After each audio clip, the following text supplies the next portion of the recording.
Hello, and welcome back to a brand spanking new episode of Doomed. Solo playthroughs through Arkham Horror, the card game with a focus on roleplay and storytelling. That's right, we are back. We're doing it. It's the dawn of the final day. 24 hours remain. The moon is about to crash into the earth, or something equally evil is about to happen. We're not quite sure. All we know is that things in Hemlock Vale, on Hemlock Isle, have gotten weird, for lack of a better term, and we are here to find out what happens. We don't play to win, we play to find out. I mean, we also try to play to win if we can. Exactly weirdness, especially, like, if the sun looks that scary and then the moon is that sort of bloodied. Whoa, 17 hours, okay. Well, Flower, it's interesting, because I feel like the stream probably won't go 17 hours. I could take a break for Drew Crew and come back, but I probably won't. At any rate, welcome one and all. If you're here, of course, on the YouTube VOD, you can check down below in the video description, where I put a link to the start of the prelude and then the start of the scenario proper. As I said, this is the dawn of the final day. Alessandra Zorzi is here, her third and final day on Hemlock Isle. But there are plans afoot. Many plans, things that we need to review, things that we need to know what's going on. I hope everybody is doing well. I'm very excited for everything coming up on Doomed. This is... So yeah, there's essentially two scenarios left in Feast of Hemlock Vale, which is the current, kind of most current official campaign. But there are many plans for Doomed. We've got a couple of Doomed scenarios coming up. We've got a couple of Doomed campaigns coming up. I will be doing a solo deck building and then scenario specifically for you, Flower of August, because we're never going to get them Frost tokens back unless I put them in a scenario. So that's going to be exciting. Actually, I'm quite jazzed for that because I already had some ideas. And anyway, we'll get to it when we get to it. It might be strange because it may end up being in the summer when that happens, but we could all cool down at some point. You're our lightning rod of crap. Hi, Crosshair, what's going on? Welcome to Doomed. As always, of course, I want to do a little brief catch-up, and then we'll just dive straight in. There's a prelude today, in addition to the scenario, and Crosshair is, of course, correct.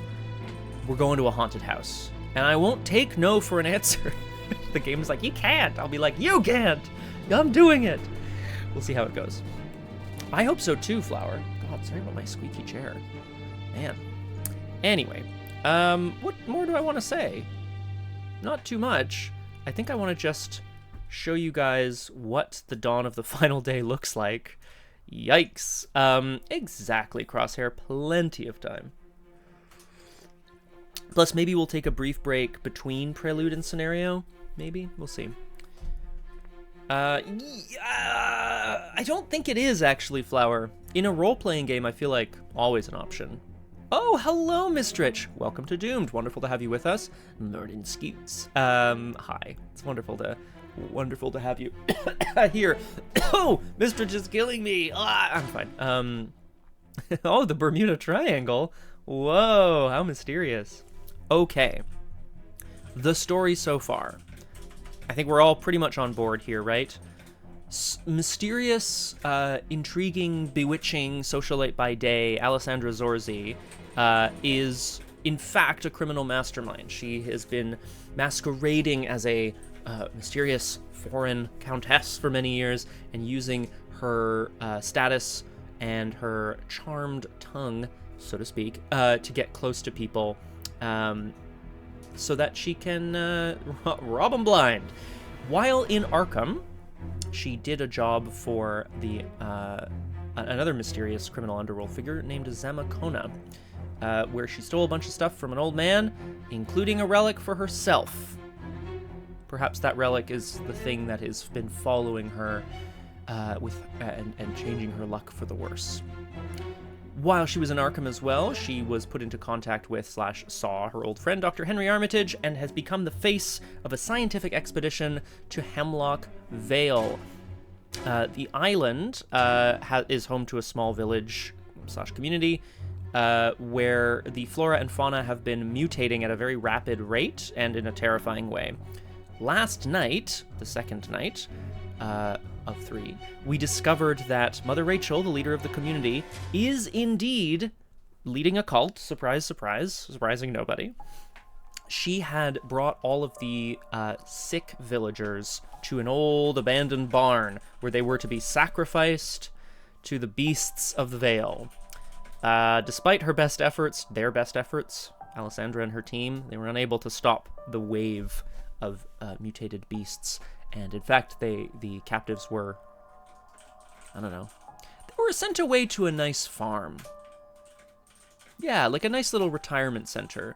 You know, Hemlock Vale is when you go when you want to get away from big city life, and then when you want to get away from Hemlock Vale life, they send you upstate. Anyway, however, Alessandra Zorzi now knows that Mother Rachel has done this, and they have proof in Mother Rachel's daughter. And yes, Flower of August is correct. We managed to defeat, drive off, kill, we think it's dead, the Ursine hybrid, the large bear-like creature, probably the scariest of the beasts. So at least there's that. We'll just have a quick look at exactly weirdness. Just want to quickly look at the campaign log here, because I feel like there's a number of things that have happened. We rescued Birdie, the other member of the Miskatonic expedition, but Dr. Marquez has a plan. The plan, of course, is to essentially use Mother Rachel's daughter as proof that Mother Rachel is leading a cult and wants to kill everybody. I have the XP. I spent it. Oh, seriously, Flower. This feels like the end of Jurassic Park 3, Chaos Island. Call the military. Yeah, seriously, though. What else? We reunited the Peters family. That's Theo Peters and his older sister, Helen, and their younger sister, Elizabeth. And Helen Peters joined the survey because of that. All the captives were lost. The thing that isn't here, because I know it's on page 2, that's why it is. Simon Atwood has been the person that Alessandra has gravitated most towards. We've done a lot of, talking to people, making sure that people like us, Oh, exactly. We've done a lot, Alessandra's done a lot of, trying to get everybody to like her. Some of them do, some of them don't, for various reasons. But the troublemaker on the island, Simon Atwood, has, in fact, taken a shine to her. Now, this is good, because Simon Atwood has hatched a plan, which is underway, to plant fireworks in the Vale. Which is great news, because Alessandra is hoping to use the chaos of the fireworks going off during the ceremony on night 3 to GTFO. And I'm sure nothing will possibly go wrong. I think we're all caught up. Please let me know if there's any questions. And otherwise, we're set up for the prelude. I need to do my opening hand and such before we read the intro. As a reminder, in preludes, there's no enemies, there's no encounter deck, you can't take damage or horror, you can't be defeated, I don't think. Yeah, I mean, we haven't seen one, Crosshair. Exactly. At the end of the prelude, we're going to get to keep one asset in play that doesn't normally start in play. We get to discard down to our maximum hand size, our opening hand size, 5. We get to discard down to our starting resources, which is 7, because I took another day, another $1. Saren! That's so kind! Saren Zero, how you doing? Thank you so much for the gift subs. Oh, you people are so kind. I mean, part of it is that I don't stream super consistently, so people feel like they have to be super generous when I am on stream. Ugh, it's so nice. Thank you. Look at all these lovely people. Do I have anything more to say to you, Saren Zero? No. Heart's back. Welcome to Doomed. Before you draw your opening hand, search your deck for up to 3 different trick cards, because we are bewitching. So we definitely grab a copy of... what are we going to need in a house? We're going to need to beguile the house. Or the creatures that dwell within. Tricks. Interesting. I could grab a copy of Easy Mark. But Bewitching says when you Draw an attached card. Hey, Mistrich! That's so good. How did you hit Saren with that? That's so nice. Huzzah, everyone! You're all the best. Let's go with the tricks that I feel like we may need later. Stir the pot. Too expensive. And persuasion's pretty good. I should have pulled all these out before I started the game. That's okay. Vamp level 3. A classic. All right. Whoop. There they are. Oh, I see.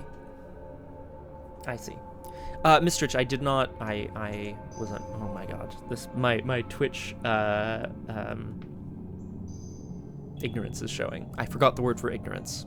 Now that's ironic. I thought you could only gift subs at random. So here we are. Well, oh no, but I suppose if you click on the, okay, doesn't matter. Scott, get it together, buddy. Ah, it's the dawn of the final day. Let's draw our opening hand.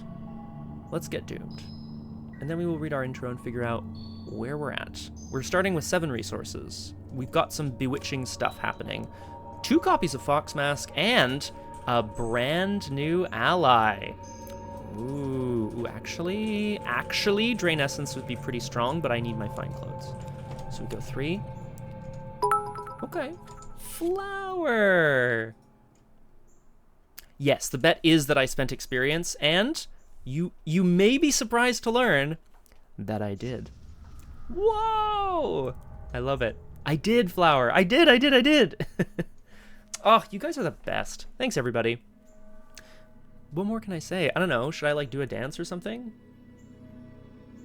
If I were, like, a real streamer, I'd, like, push my chair aside and get up and do a little dance. The reason I'm not going to do that, despite the fact that it'd be pretty funny, is that my green screen is about 6 inches behind this chair, so I can't actually move my chair back. It's great. It really is a great setup. But I bet you don't notice, because it looks awesome. Okay, Scott, focus up. Let's do our intro. Okay. Of course I could, Crosshair. Flower. Just do some squats. Actually, you know what? Just don't do that. Okay, who am I? The nerdy filmmaker? Come on. Good times. Crosshair, you are of course correct. I still don't know what's wrong. I attached Streamlabs to Twitch, but it's still doing this. But when I go on Streamlabs and I test my subscriptions, it's fine. So I'm not quite sure. Saren! You absolute units.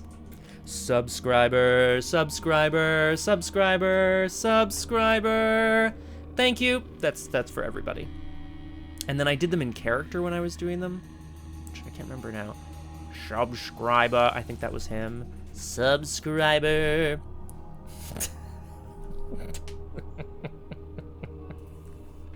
Thank you, everybody. Hey! Look at this hype. Why is everyone so hyped for the final day? You're all hyped for the fireworks in the Vale. Woo! That's the one, Mistrich. Dab, dab, dab to make it fab. You guys are the best. All right, if I don't start, I'm never gonna get into this scenario. And I feel like you guys want me to. Maybe you don't. I don't know. Let's do it. This is the prelude, dawn of the final day. 24 hours remain. Check your campaign log. Dr. Marquez has a plan. Proceed to intro 1. After a few scant hours of sleep, you emerge from your room to find Dr. Marquez groggily sipping hot black coffee. You look like death, she says darkly. You tell her she looks the same, and she laughs emptily. I've had worse. Not much worse, but worse. Skip to intro 3. After a quick break fast, you emerge from the boarding house into an almost fairy tale atmosphere. Locals dancing in circles, singing lilting melodies, and reclining on quilts. Dozens of outsiders in everyday clothes mingle with the locals, laughing. Fully aware of the danger ahead, you make preparations for one last survey. More survey assistance has arrived. Huzzah! Any player whose investigator was killed in the longest night scenario, I was not, may select a new investigator and upgrade their new deck to half the earned experience of their previous investigator rounded up. I'll point out, it's very unusual for Arkham. If you are killed, not defeated, but killed or driven insane, those terms mean that your investigator is donezo and you cannot play them again for that campaign. Typically, the rules as written, I believe, are you may start a new investigator in the next scenario, but you start at 0 XP again, which, if you're halfway through a campaign, is disastrous and probably very bad. Here, they're specifically saying the longest night's pretty tough. You might have died. If you did, have half your XP refunded. That's quite nice. The fatigue from the long night catches up to you. Son of a bitch. Draw tokens from the chaos bag at random until you have 2 non-symbol tokens. Replace these tokens with a chaos token of a value 1 lower for the remainder of the campaigns. That's fine. I'm not thrilled, because we've done this once before, and I feel like we ended up with a -5? 4. All right, we're drawing tokens. 1. Okay, that's fine. And okie dokie. So a 3 becomes a 4, and a 4 becomes a 5. We add a 4, we add a 5, we remove a 3, we remove a 4. I mean... Oh. Give more. God damn it. I like the idea of abusing this in this scenario, being like, I'm going out with a bang. Prelude setup. Gather all of the cards, put day 3 time marker into play. Are you hungry yet? Build the act and agenda. Put each location into play. Day side. Blah, blah, blah. We begin at the boarding house. We begin at the boarding house, which is down here. Right, so we're going to need to just dash about and try to do our best. I remember there's something I specifically need to do. I'll talk about that in a second.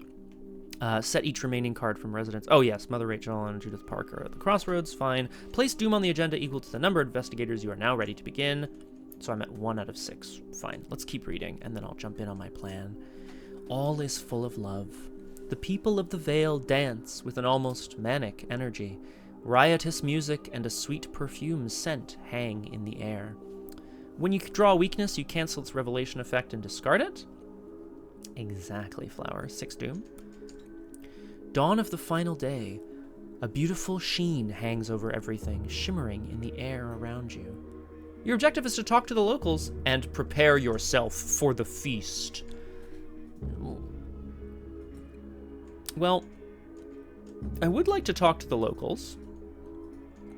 I would like to play some cards. Interestingly enough, I want to have my...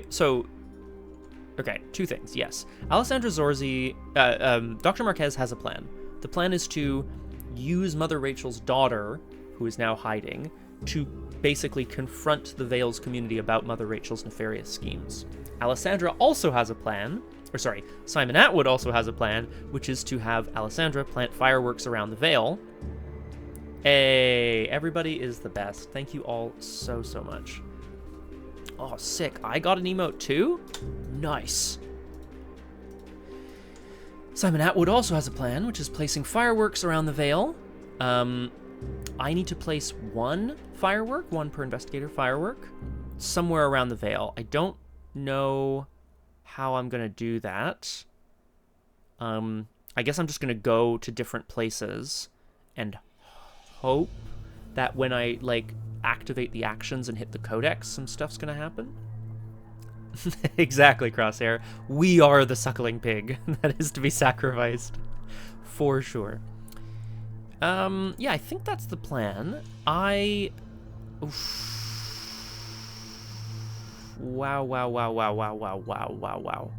Okay. Wow. Okay.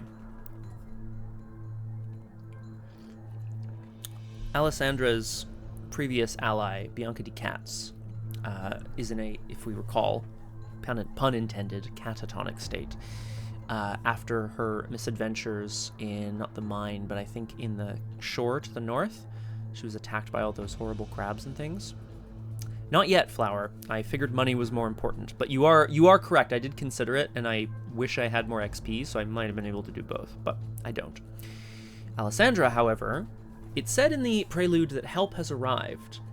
That help is a few more scientists from the Miskatonic University. Along with them, the man who drove them, Chuck Fergus. Now you may notice Chuck Fergus doesn't seem like your usual intellectual. It's because he's not. He is a driver for the O'Banian gang that Alessandra has charmed into assisting her just a day, dear, just a day. He's a criminal ally asset. He costs 4, which is a lot, but his ability is when you play a tactic or trick event, exhaust Chuck to either make the event fast, make the event cheaper, or give yourself +2 skill when performing a skill test during the resolution of that event. So, this is, in a way, an economy card, which is great. However, I know after the prelude I'm going to have 1 card that starts in play, and I think I want that card to be Dr. Rosa Marquez, so I'm going to put her into play right away. She's here with me, right? She's when you control her, you get +1 intellect, +1 agility. This is, of course, Dr. Marquez was at the boarding house, and Alessandra sets off with her. Dr. Marquez wants to probably confront Mother Rachel, or at least give her a chance to sort of figure out what she needs to do. Otherwise, I think we're not going to play anything because we want to just do the other stuff that we need to do. You ask around about the Vale, and then I could move and do a parlay test. So I'll probably move to the crossroads. Yeah, let's ask around about the Vale at the boarding house. We're both exhausted. Alessandra and Dr. Marquez are both exhausted from their misadventures, from having basically been up all night both nights, and something is happening on the island that is draining people of their vitality, but giving them a sort of false energy. Let's go to number 9. You ask around about the Vale. Ms. Olmsted can't stop laughing as you ask her about the festivities and who is at work around the Vale. Choose one of the options below to resolve. Investigators at boarding house may spend any number of actions as a group to choose that many additional options. An investigator may trigger this codex again. Okay. I think William had something to do at the old mill. Theo was supposed to manage Tad's store today. I think I saw River vamping with some of their friends here in the study. I think I have the best relationship with Theo. We're going to William's house, but I don't feel like we can really do much. I could also spend 2 actions to put 2 of these guys into play. That feels right. Yeah. I'm gonna do it. I'm gonna spend... Sorry. I spent an action to activate it, and then I'm gonna spend an additional action. I think William had something to do with the old mill. Oh, and I think I saw River vamping with some of their friends here in the study. Yeah, I did spend an action as well to activate the codex. I should be clear. So I'm going to put River into play at the boarding house, and I'm going to put William Hemlock into play at the old mill. We'll see if we end up having a chance to do everything that we need to do. Where are you? Come on. River and Hemlock, the old mill. Last action, I have an additional action which can be used to parley. River Hawthorne, big in New York. River Hawthorne, of course, let's not forget. River Hawthorne is the sort of like, maybe not a singer, but a socialite. Someone who I believe really enjoys the finer things. Alessandra connected with him about jazz music, not drugs. Although probably also drugs, let's be real. Parley. Test either willpower or intellect 3. If you succeed, okay, that's fine. I'm gonna parley and test intellect 3. I have 5. That's pretty good. I'm gonna be able to shuffle everything back in, so I'm gonna commit this intellect icon to go to 6. Success. Awesome. Alessandra comes down the steps to see River laughing amidst a small crowd of people who seem very taken with them.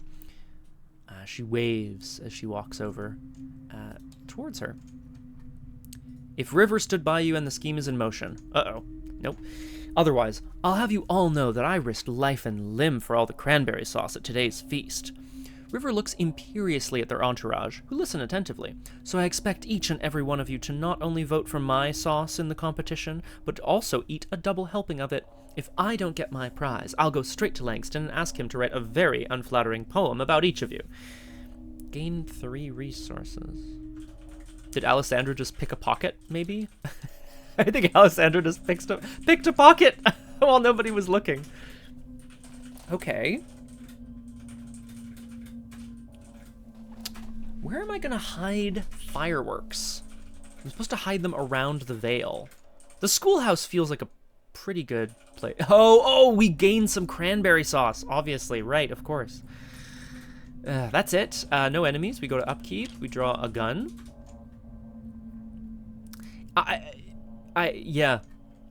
I totally get it though, Flower. I really feel like this campaign is built for multiple playthroughs, and I love what they're doing with the storytelling of it. Once you've played through once, you can be like, oh, if I had done this, or like, oh, okay, I know that this person is going to be at this place on this day. I'll go and pursue their mission, right? Like, we found Gideon Mizra's lost token or whatever, but we haven't interacted with him all that much. Have we missed a beat for him? Probably. Mythos phase, we go to 2 Doom. We don't draw any encounter cards. It's right back to us. We're just going to keep moving. Alessandra has much to do. She needs to figure out how to plant these fireworks. We're going to move into the crossroads. And I'm going to ask the locals about the Vale. We can also parley Mother Rachel and Judith Park. I have a feeling like those aren't that useful, though.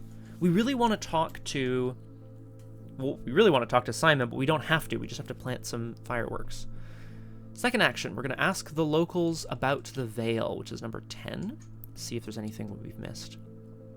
Check Simon Atwood's notes. If the plan is underway, the crossroads thrum with activity. You carefully jam some fireworks in the mortar of a flowering fence. Test willpower or combat 3. Sheesh. To hide the fireworks. Uh-oh. If you succeed, mark 1 tally next to the plan is underway. Hint, you need to hide a firework to help Simon. If you fail, an investigator may trigger this codex again. I know, Flower. I kind of love it. Test willpower or combat 3. Well, that's not great, because those are both quite low. I guess we're going to hope to get lucky. I'm going to test combat, and I'm going to commit both of my combat icons to go to 4. I can't even take those. It's fine. We go to 4. Skull? Probably bad, eh? Yeah, the current day number is 3. Oh, blue would be so nice. Oh, well. Okay, so we fail. It's too bad. So, okay, so here, there's a test to stuff fireworks in the tree of the crossroads. I'd like to do this, but I'm definitely lacking the stats. So instead, we're gonna find another place, probably. I think that's my plan. William Hemlock, we can talk to William Hemlock. He's doing something. We'll talk to him and be like, "Oh, can we go to your house?" And he'll be like, "Don't go there. It is haunted." Ooh. Do I care to parley with anyone else? No, I think we just move on. I think Alessandra, she can't quite break. There are too many people in the crossroads. Mother Rachel is watching too intently to be able to get the fireworks planted successfully. She needs to go where there's there's fewer people. That's the hope. I am going to free trigger move to the old mill. I'm going to parley with William Hemlock. Parley, test, intellect 2. I have 5, so that feels pretty good. Let's go. Yep, I knew it. I just... Some people just don't want you to succeed, do they? And the old mill is now like a 4-shroud location? What the heck-a-rooney? There are still more tokens over, like 2 or better. Last action, I'm going to play Fox Mask. What am I doing? I'm going to play Fox Mask so that I can use it on my tests next turn. Again, no enemies, sweet upkeep. It's an agility icon. We go to 3 Doom. It's right back to us. Alessandra's moved out to the Old Mill. The Old Mill is, of course, where Simon's mother was working. What's her name? Leia Atwood was working a couple of days ago. But apparently William Hemlock is doing something out here, so who knows? I would like to... I might just double action get the clue. Yeah, let's do it. Double action, get the clue, rather than have to test, because I'm not liking my luck these days. Alessandra spends a long time searching the Old Mill for William, and thinking, oh, well, maybe I can stash some fireworks here, and it's a little far from the Vale itself, it's a little far from the community, I don't think it's going to work the way Simon wants it to work. We gain a clue, which means I may trigger this codex, because I discovered the last clue on my location.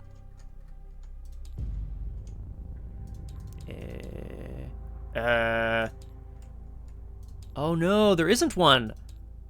Well, that's annoying. It is... Well, it's certainly the most efficient. Well, that is interesting, isn't it? Okay, too bad. It'll still trigger again, yeah. Well, yeah, like, after you discover the... So, I mean, part of the reason I like this campaign so much, or the reason I'm impressed by it, is that when you print a card, you have to put a certain symbol or whatever on the card, right? So they've used this symbol for Dr. Rosa Marquez. But you're right, not all of the preludes have things in them that are useful. But we'll keep the clue for next scenario. I'm going to parley. I'm going to speak to William. I'm going to use a Fox Mask charge. Alessandra has put on her wooden mask to blend in with the other inhabitants of the Vale, who all seem very, very happy-go-lucky. I'm at 7. Brrr. -1. If this is a parley attempt, reveal another token. Absolute rot. Although I think I still pass. Yeah, 5 to 7, -5. Woo, it's 2 to 2. That is absolute rot. If you succeed, 4. Codex 4. William Hemlock. You find William scratching notes in his commonplace book. I wonder if I should quote Socrates. No, it would be rather gauche. When you ask him to explain, he shows you a handsome poem written in flowering script. I tarry amidst violet blooms, celebrating the advent of what I assume you presume. An effulgent fledgling joy. I'm sorry. Oh no! Celebrating the advent of what I assume you presume! He's so bad! Okay, alright. Guys, weigh in the chat. Is William Hemlock a good poet or not? Check your campaign log. If William stood by you, nope. William 3. Ah, I've got it, William exclaims. After a minute of furious scribbling, he shares more. The brilliance that burns turned wholly my heart to the sky. My vision brims, for our glorious ascension is nigh. Yikes. Yeah, don't quit your day job as man who owns house. Increase William Hemlock's relationship level. Each investigator earns 1 bonus experience. Whoa, whoa, whoa. I'll take the bonus XP. I'm going to need it. Yeah.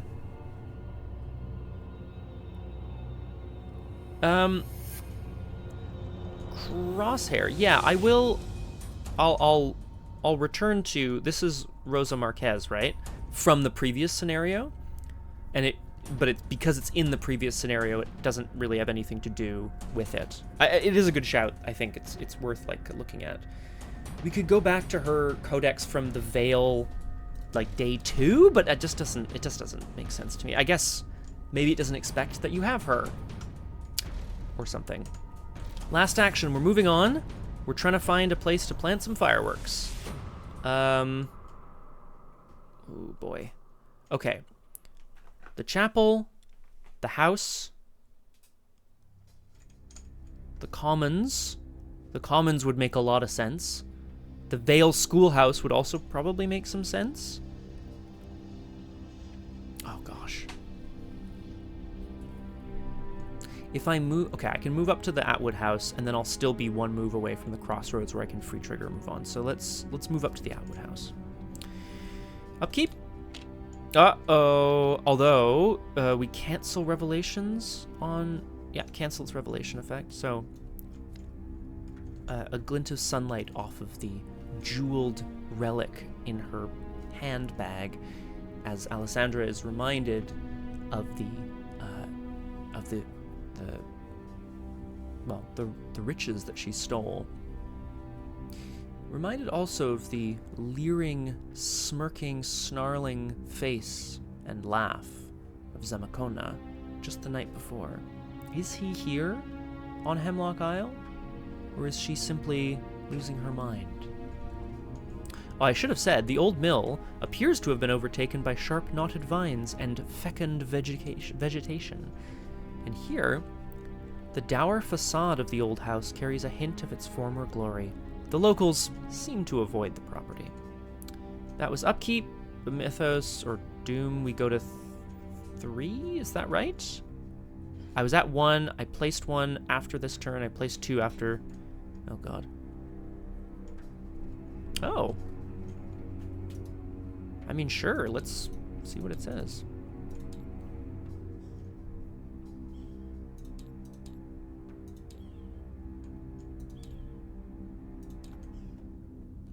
She doesn't have one here either, though, in the very first prelude. It's weird, though, isn't it, right? Because it's almost like they don't expect you to have her. Oh, sorry, I want to skip all of these scenarios and go to day 2. This is Twisted Hollow, which I did day 1. The dawn of the second day. Yeah, it's almost like she doesn't exist here.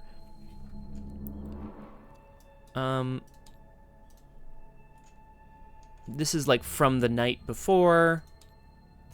She is somewhere. It's true, isn't it?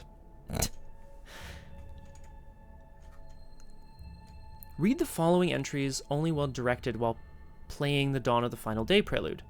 And then specifically, it should be Codex, not Omega, but whatever that Greek symbol is. And it doesn't exist. Ooh. It should be here. Okay. Mysterious. Okay, hang on. I calculated my doom wrong. I had a doom. I did a whole turn at the boarding house, so I placed a second doom. Then I moved. I did some stuff here. I moved. So, okay, yes. So I'm... Theta! Yeah, so we go to 4 doom. Ruh-roh! We're back around. My first action is going to be to approach the old homestead. And we're gonna hope that that's something useful. The Atwood house's dour facade sticks out like an ugly sore in the sea of bright flowers and garlands. Search the set-aside residence for Leia Atwood. Oh, is it a combat test? Ugh. Parlay test combat 2 if you succeed.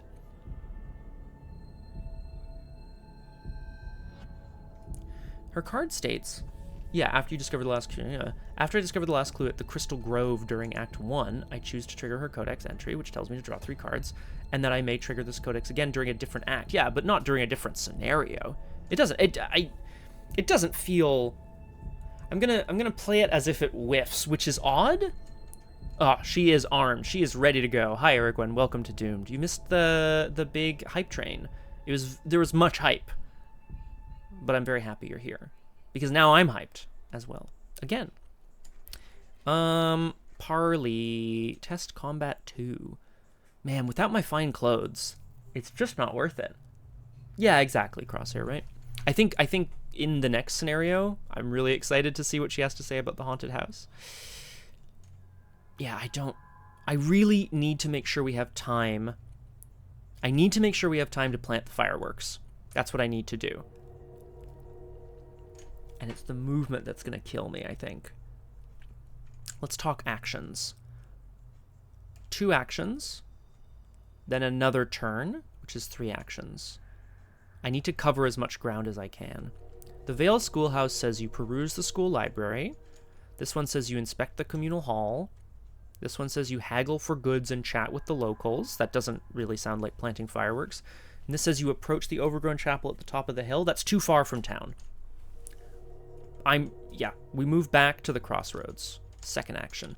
Free trigger. If there are exactly 1 or 2 investigators, move. Alessandra is motoring, trying to figure out where she can stuff these fireworks for Simon. The plan is underway, and it is important that she have some sort of cover. My last action this turn, you inspect the communal hall and check out the local delivery service. 16. Whoops, can't read. If you are delivering a package, I am not. Got a gift for someone... Oh, sorry. Got a gift for someone special? Martha Jean slurs, staring. Why didn't you ask me to dance last night? I would have said yes. Oh, dear. An investigator may remove 1 earned item story asset from their deck, discard pile, or hand. If they do, choose a resident with a relationship level of 2 or lower, increase that resident's relationship level, and we earn a bonus experience. Okay, guys, I don't think this is worth it. However, I will tell you, the only earned item that I have, I'm just going to show you, it's somewhere in my deck. Let me find it. Please hold, is this Cornhusk doll, which means I could, in theory, give this to somebody. Ugh. It feels really good. I don't know, man. 1 XP and 1 relationship doesn't feel very good right here, does it? Would Alessandra give this creepy-ass doll to somebody? And if so, why? Yeah, it is fast at least, so at least it gets played fast. When a...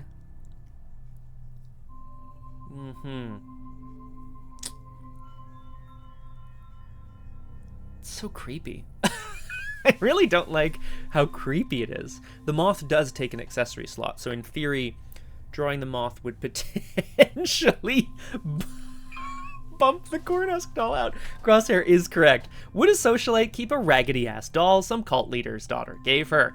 The answer, of course, is no. Why on earth would she want this? It's worth literally nothing. It has power, to be sure. Give it back to Mother Rachel! Wow! I think what I'm gonna do, actually, and I hope people understand that this is... Ooh! It does say 2 or lower. Because I could give it to William Hemlock to boost him to 2 as well. F it. Yeah, I'm doing it, guys. It seems a little ridiculous, but I'll take the XP. Boop. So I remove Cornhusk Doll. I gain an XP. I can't... Oh man, someone's gonna be really mad at me about this later. And then someone whose relationship level is 2 or lower. Yeah, we're gonna try to trick Mother Rachel into thinking that we're on her side. Okay, here's the plan. So we've upped our relationship with Mother Rachel to 2. Here's the plan. Alessandra gets a brainwave. Everyone... Literally, Mistrich. Literally, though. Alessandra realizes, speaking to Martha Jean, or whatever her name is, at the store, obviously, whatever is in the air here on the island is, for lack of a better word, doping people up, right? It is making people happy-go-lucky and pliable, and so she's decided that she's going to play into that, make Mother Rachel think that she's under the influence of her spell. She approaches the Martha Jean and says, "Would you give this to Mother Rachel for me?" Yes, I was at the Commons. That's right. I don't have a parley action to take. I guess I could have... No, I would have had to take it before. That's fine. It's fine. We're good. We go to up... I'm sure we can plant fireworks at the school. Ugh! I'm going to be so mad if I can't plant fireworks.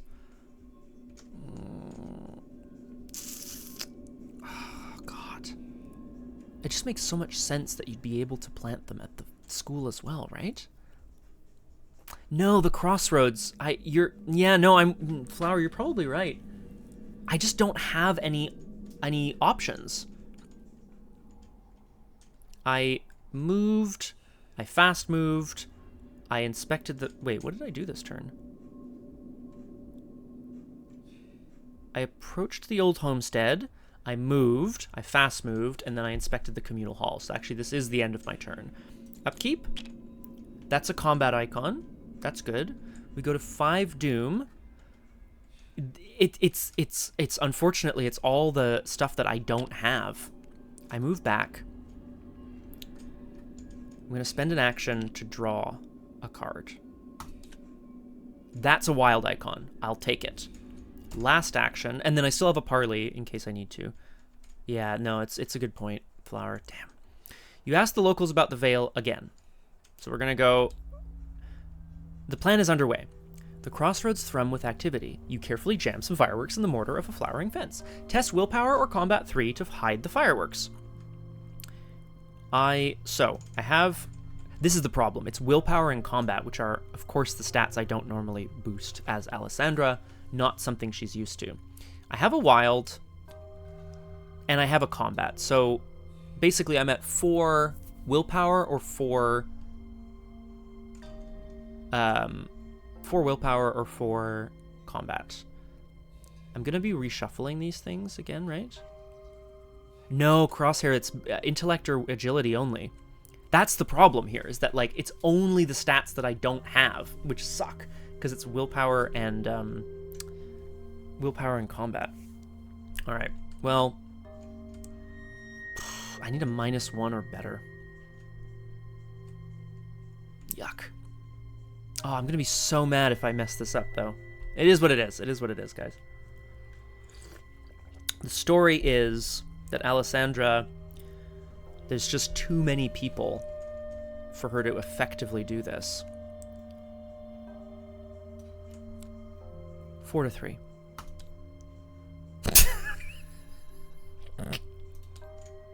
Okay. Last action. Let's try to talk to Mother Rachel. I don't know. 3 to 2? No, not even. Oh, man. Tragique.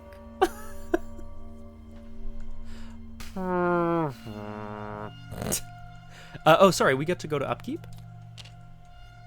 And then we go to 6 doom. That is actually tragic, because it's kind of the only thing I had to do. Check the campaign log. If Bertie had an epiphany. I don't think so. Bertie was rescued. Yeah, exactly, Flower. I'm doing you a favor. You reconvene with Dr. Marquez at the boarding house. Bertie approaches you and the professor with obvious excitement. I've had a revelation about Hemlock Isle. The food chain is chaos. Predators predated by prey. Poetic, isn't it? Something in the food or water induces a frenzy. In fact, this entire celebration is kind of a frenzy. He gestures to the giddy figures and dancing children. Resolution 1. Dr. Marquez nods along to Bertie's observation. You're onto something. The bliss is almost a kind of lure.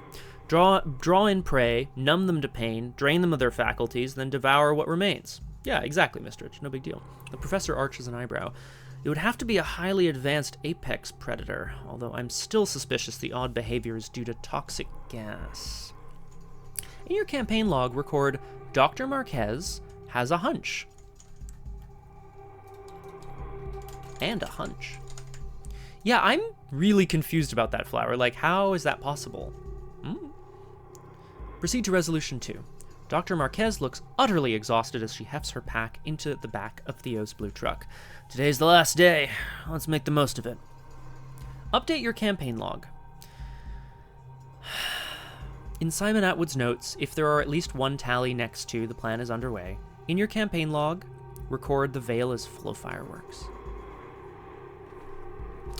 I briefly glanced at another codex and I saw that there was indeed a place to put fireworks that used intellect and agility, and that, oh man, that's gonna really burn my britches. So we gotta move on to the next scenario. Each investigator earns the bonus experience awarded during this prelude. Record it under unspent experience. Do not spend any of it now. That's fine. I have 2. Alessandra has been unable to do what she needs to do under the watchful eye of Mother Rachel, who stoically is watching the ongoing procedures with a slight smirk on her face. Alessandra is concerned that by the time they return, it will be too late to do anything. Make preparations for your final survey. Choose an asset to keep for the next scenario. Discard each other asset and attachment in your play area, except for those that start the game in play. I will do that. Yep, totally, Crosshair. You do what you need to do. I'm keeping Dr. Rosa Marquez in play. Discard down to your opening hand size. Shuffle your discard pile into your deck. Ah, right. Your current hand is your hand for the next scenario. Okay, I could have done better there, too. Man, this prelude really kicked my butt. Damn it, Alessandra. Discard down to your starting resources, which is 7. So at least there's that. I might just draw quite heavily. At least I start with some stats. And, of course, I have Bewitching. Skip steps 1 to 8. Okay. Choose the area surveyed and choose a scenario that has not yet been checked off. Hemlock House, page 14. My friends, we're off to the haunted house. I am going to choose Hemlock Harbor, Hemlock House. Wish me luck, everybody. Be absolutely certain to clean up everything placed by the prelude. Press recall under this one. Is it everything been cleared? Almost. You, and you go here. You go over here. This offering goes in the trash. Alessandra is off to investigate William Hemlock's old creepy house, thinking perhaps a slightly more urban setting maybe won't have been taken over by the flora and fauna quite so much as everything else. Perhaps that is hoping for too much. Bong. We will look at all of this in a moment. I don't want to... Ooh, I'm so excited. I don't know what to expect. Okay. We're doing it. Check your campaign log.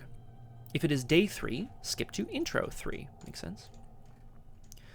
Considering what Brother William was prattling on about last night at the dance, yeah, maybe it is haunted. I don't know. Theo sighs as his truck pulls to a stop in front of the towering, shingle-style manor.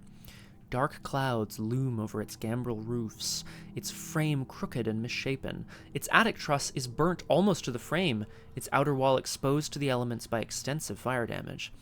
Old Gideon says a lot of things about this place, but old Gideon also believes in underwater kingdoms filled with fish people, so... Still. Theo sighs, shaking his head. Maybe there is something to it all. I thought if there was an infestation, it was probably rats, you know? Maybe even some wild animals taking refuge from the woods. But Brother William looked downright terrified when he came back into town yesterday. Who knows? You ask Theo what Mr. Hemlock was doing here. Perhaps you can help figure out what's wrong with the place. Or, in Alessandra's case, purge it of any valuables before it is inevitably destroyed by the oncoming onslaught of beasts. Last I checked, he asked Miss Park to repair the place and clear out whatever's hiding in the walls. That was a couple of days ago. Miss Park's still here, but after yesterday, I don't think Brother William's going to be venturing anywhere near this place till it's cleaned up. You point the fire damage out to Theo, who gives a whistle in response. Yeah, that's new. I did hear some pretty close thunder during that storm last night. Wouldn't be surprised if that was from lightning. Lucky the rain must have put the fire out. You wonder if it was in fact fortune that kept the old manor standing, or something else entirely. As if in response to your ruminations, something slithers just out of view from the exposed floor of the attic. Yikes. You ask Theo if he saw it, but he only shrugs. Saw what? You don't plan on heading up there, do you? Be careful. This place was decrepit even before the storm. He turns the ignition off and gets out of the truck, joining you under the awning of the manor's front porch. I'll come with, okay? I won't go all the way up there, but just in case something happens, I'll be here. You nod. Having seen firsthand the kinds of terrors that dwell on Hemlock Isle, you know better than to assume the house's other inhabitants to be mere rats or raccoons. It might be nice having Theo and his truck on hand for a swift exit. In fact, I would argue Alessandra probably thinks necessary. Taking in a deep breath, you glance once more at the manor's crooked frame. There is something deeply unsettling about the arrangement of its windows and the slant of its roofs. Whatever grandeur this house may have had in its past is long gone. It is but a shell of its former self, and you suspect the cause still dwells within its walls. Upon entering the house, you immediately climb its inner staircase up to the attic. Oh, okay, leaving Theo downstairs. Damn, we're apparently very brave or very foolish, both, or looking for valuables. Scarred by fire damage and partially exposed to the wind, the decrepit bedroom bears no trace of whatever creature you saw from below. With each of your steps, the old building groans precariously. You cannot help but wonder if it is, in fact, the rumbling of an empty stomach. Proceed to these things. Check the campaign log for the various days. Check your campaign log. So a lot of this has been done by the mod already, which is nice. If it is day 3, blah, blah, blah. I presume this is all done. Gather the 13 locations. Set the shapeless cellar and one random copy of the bedroom location aside out of play. Put each remaining location into play dormant side face up. Place the parlor, foyer, and dining room as shown.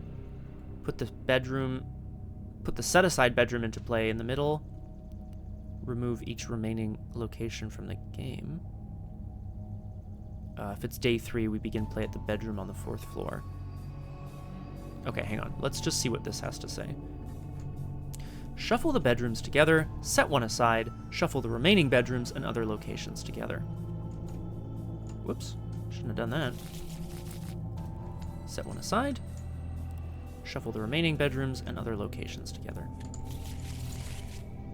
Trying not to look at it because I don't know what quite is going on here. So, the parlor, the foyer, and the dining room are placed. Put the set-aside bedroom location into play in the middle column of the 4th floor. So that's 1st, 2nd, 3rd, 4th, so it's up here. We begin play in the attic bedroom.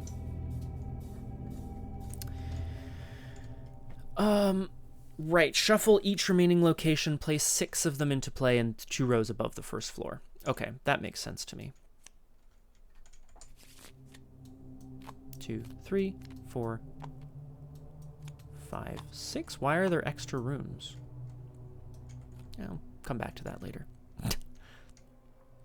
Remove each other remaining location from the game. If it's day 3, we begin at the top.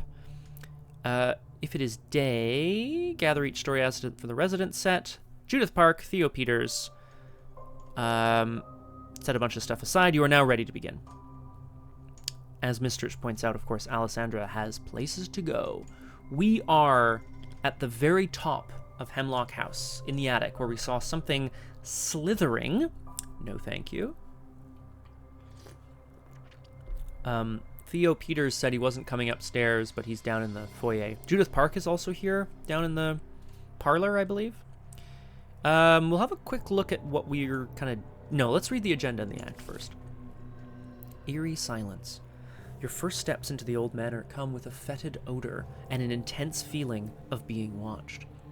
The air is too still, and for an abandoned house, there is an unsettling lack of dust on the furniture and floors. If nobody's lived here for years, why does it feel like everything has moved recently? Act 1A, Strange Infestation. Clues cannot be discovered from locations with no investigators. So no tricking your clues by seeking answers, or you can't do any of your funny business where you snipe clues off of other locations. Action. If your location is unsealed and dormant, investigators there may spend a clue to place a resource on it as a seal. So if you have a clue and your location is unsealed and dormant, you may spend a clue and an action to seal that location. We don't know why. Objective. At the end of the round, if a total of 7 locations are sealed and or in the victory display, advance. 7 locations. It's going to be a lot of actions. I'm going to just quickly also... Oh, no, that's all been done for me. I bet there's more stuff here. Yeah. Location adjacency, blobbity bloop blop. Okay, well, we're investigating the haunted house. I mean, Alessandra is here, but doesn't really know what to make of this. Good thing you brought a clue! It's true, Flower, it's true! If your location is unsealed and dormant, you may spend a clue to place a seal. So I may as well just do that, right? Let's have a look at our map here. Alessandra is, of course, in the attic. The room stirs with gentle movement, the window curtains and bed sheets swaying in a breeze you cannot feel. It's got X shroud, where X is one more than this location's floor numbers. It's got 5 shroud. After you place a seal on this location, draw a card or gain 2 resources. Huge! I mean, that's an action to seal this and draw a card, which I'm definitely going to do. Below us here is a washroom, another couple of bedrooms, another washroom for some reason, a library, another library, a bedroom. What is happening in this house? So below this attic bedroom is a washroom. And then off to the side, on the 3rd floor, is a bedroom with its own washroom, but across the hall. Then down another floor, there's a big-ass 2-room library and another bedroom, just for funsies, I guess. And then we go down to the foyer, the dining room, and the parlor. I will point out, everything seems to have victory 0, except the foyer, the parlor. The parlor is victory 1, the dining room is victory 1. Correct, Flower of August, they do not. Ooh, but you can't discover clues from a location unless there's an investigator there. So you can't trick clues by just sitting in one place and sniping them from everywhere. Which makes sense because they all start revealed like this. I think it's time, team. Let's get doomed. If I can get the clue off of a location,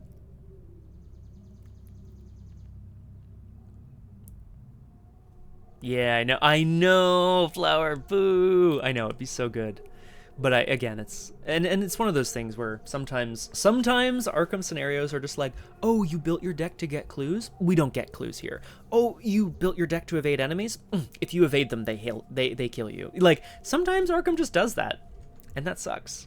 And that's part of the reason why there's a strategy in the game on replays. But when you go in blind, quote unquote, no strategy. I don't know what's going on, and that's fine.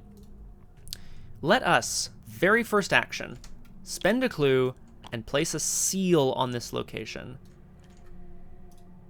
What's a good... That looks like a seal to me. Yeah. Alessandra is up here in the attic with Dr. Marquez. Theo has, of course, not deigned it safe to venture further. But looking around and again noticing this unsettling lack of dust, something is moving here, but she doesn't know what exactly. The very first thing she's going to do is speak with Dr. Marquez, send Dr. Marquez out just to sort of investigate, like, oh, is there something right below this room, you know? And as soon as Dr. Marquez has stepped out, Alessandra whispers, I don't think so, Flower. I should just check, though. You're probably right. If your location is unsealed and dormant, spend a clue as a group to place a resource on it as a seal. It is dormant, right? Yeah. Yeah, so we're good. I'll take it. It's a 5-shroud location. I really don't want to have to get this clue if I don't have to. Yeah, no, it's my pleasure. Alessandra whispers a spell. She's no sorceress, but she whispers some of the words or the... Not even the words. She whispers some of the sounds that she's made towards the strange fungus-like creatures that she's seen all over the island. And indeed, a breath seems to go out of the room. Perhaps there was some sort of fungal infestation up here. Something has happened. After you place a seal on this location, draw a card. It's pickpocketing level 2. Oh, hell yeah. And it's fast? Hell yeah. Well, I hope we're going to get evading. Obviously, I would like to get a clue, but I can't. It's just not happening. We're going to move down to the washroom. I just don't think we're going to do that. The washroom says, Free trigger. Move a clue on this location to the location directly below it. Faucet leaks a viscous brown fluid with a steady drip. The pipes croak unnaturally in the stillness.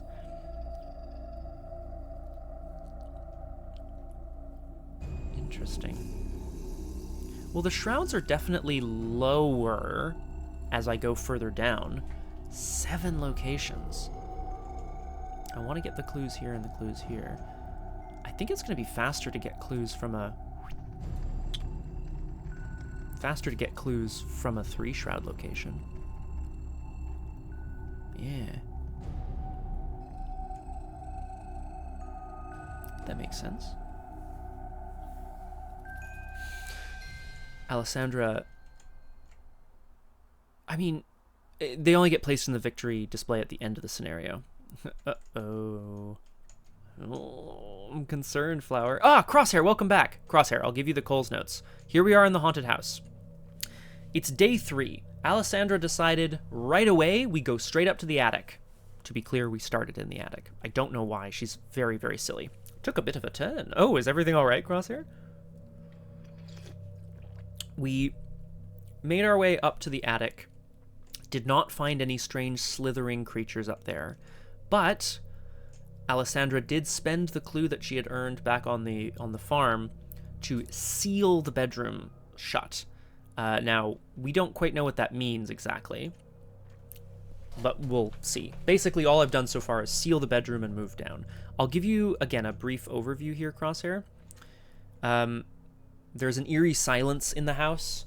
There's no dust on anything, so it feels like everything's moved recently, but the house is abandoned, so why does everything look like it moved? The Act says, clues cannot be discovered from locations with no investigators, so you can't pick clues off of other locations. It says, action, if your location is unsealed and dormant, you may spend a clue, as a group, to seal it. Exactly, Roger Twy. There's like, you know, Stephen King moving topiaries and shit. That's a deep cut. That's a deep cut from the television version of The Shining. Woof! Objective, at the end of the round, if a total of 7 locations are sealed and or in the victory display, avancez. Okay. Yo, Flower, so, quick story time. I'm even going to go full screen cam. Quick story time. I quite liked, like I think many people, maybe I shouldn't say it like that. I quite liked The Shining, the Stanley Kubrick Shining film growing up. I think a lot of people did. It's a very striking film for a number of reasons. Also, the more we learn about Stanley Kubrick, the worse I feel about the production in hindsight, but I still value the art very highly. I think it's really cool. I had a birthday when I was, I don't know, 14 or something. I was a teenager. And I said, oh my god, I really want to watch The Shining with, he's got the shinin! He's got the shinin! Whoosh! You want to get sued? I really wanted to watch The Shining with my friends. I was having them over. We were going to do like pizza and movies. So I went to a video store. You remember those? And I rented The Shining. But it was not The Shining with which I was familiar. No. Stephen King, apparently famously, was not happy with Stanley Kubrick's adaptation of his novel. Understandably so. It took a lot of liberties with the source material. And it just isn't what I think he was going for. I haven't read too much more into it, what specifically he didn't like. I think some people argue he didn't want it to be quite such a psychological horror. It's more of a like actual kind of horror with supernatural shit going on. Who knows? More supernatural shit. Anyway, the long and the short of it is, I brought this DVD home, I popped it in, I was like, guys, we're watching The Shining, and we started, and I was like, I don't remember this part. And it became very clear very quickly. It was a 2 or 4 part miniseries, either directed by, or at least produced by, Stephen King himself, of The Shining, made for television. And all I really remember is that it's not very good, and specifically one of the act endings in the movie is that a bunch of topiary shrubs start hunting. Like they come to life and they start moving towards our unsuspecting victims. And it's really dumb. But presumably that's part of the novel. Good times. Okay. Oh, no. Oh, Crosshair failed a roll for agility. No bueno. Oh, there's carbonara everywhere. No, it's everywhere. Okay. Oh, yes. Thanks, Mistrich. Well, I am going down a rabbit hole later.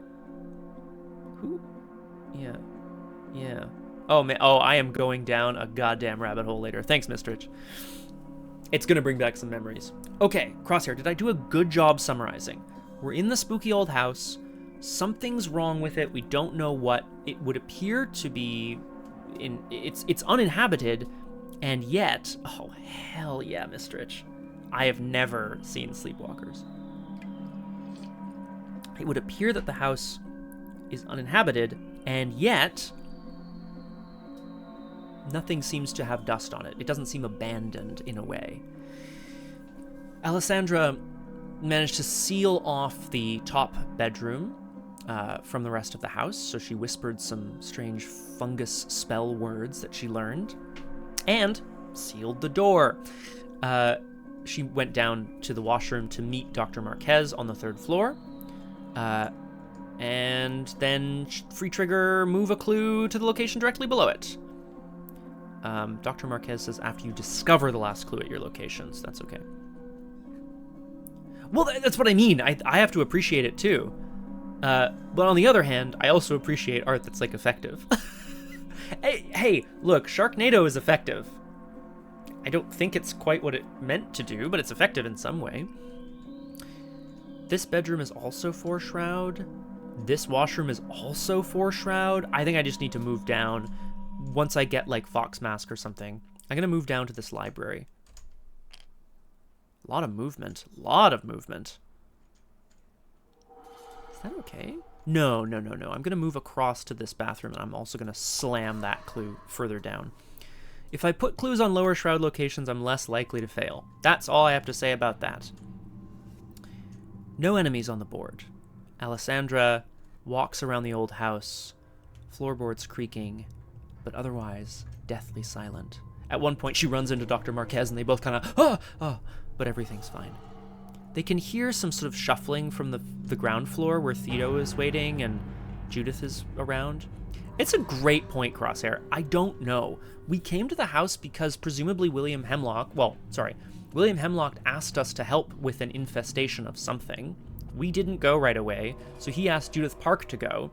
And now we're showing up 2 days later. There was a lightning strike on the house, and yeah, exactly. But we don't know what exactly is going on. Yes, weirdness. Yes, exactly. Oh, it hasn't been that scary. Oh, yeah, good times. We upkeep. Snitch. Now, this is very specific here. I want to be clear, guys. It says, discover 2 total clues from among your location and connecting locations. However, you cannot discover clues from locations with no investigators. So no sneaky stuff, no snitching on the rest of the house. Well, apparently, Aragwen, and I am thrilled to hear it. We go to 1 out of 2 doom. Viscous brown liquid drips steadily into the basin of the sink. Tattered shower curtains, mildewed and molding. As Alessandra heads back for the door, a vision strikes her. Now, may I point out this backwards text at the bottom of this card? Awesome. I am the eyes, I am all eyes that see. The house melts away. Exactly, Aragwen. Hey, and I think it's an important thing to point out. Art and craft, much like any career, skills are not interchangeable from one career to another. Always. Sometimes they are. Sometimes they absolutely are. But, like, someone who writes a novel is maybe not going to write a great short story, maybe not going to write a great poem, maybe not going to write a great screenplay. They're all different forms. Maybe they are geniuses at all of them. The house melts away, and Alessandra stares directly into the sky. She's on the 3rd floor of this house. She knows this. Her feet, she can sense the solid ground, and yet... Test Willpower 3. This test gets plus difficulty if there is a color enemy at your location. For each point you fail by, you must either take a horror or discard a card at random from your hand. Well, it's only 3, but obviously this is going to go poorly, but we try it anyway. Alessandra trembles. 2 horror? I'm not discarding any cards from hand. Are you kidding me? 1 goes on Marquez, 1 goes on me. The voice of something reverberates through the sky, through her skull, and through the world itself. And it fades away almost as quickly as it arrived.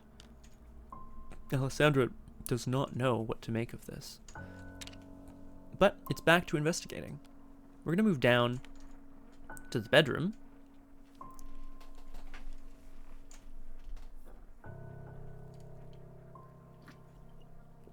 Oh, yes. Oh, great. Oh, crosshair. Yeah. I meant to... Well, I just wanted to fill you in on the little bits and bobs, but you're right. The intro was quite nice with Theo seeing, like, the burnt sort of roof from the lightning strike, sort of, ooh, what's going on here, you know, et cetera, et cetera. All right, this bedroom... The room stirs with a gentle movement, the window curtains and bedsheets swaying in a breeze you cannot feel. It has X Shroud.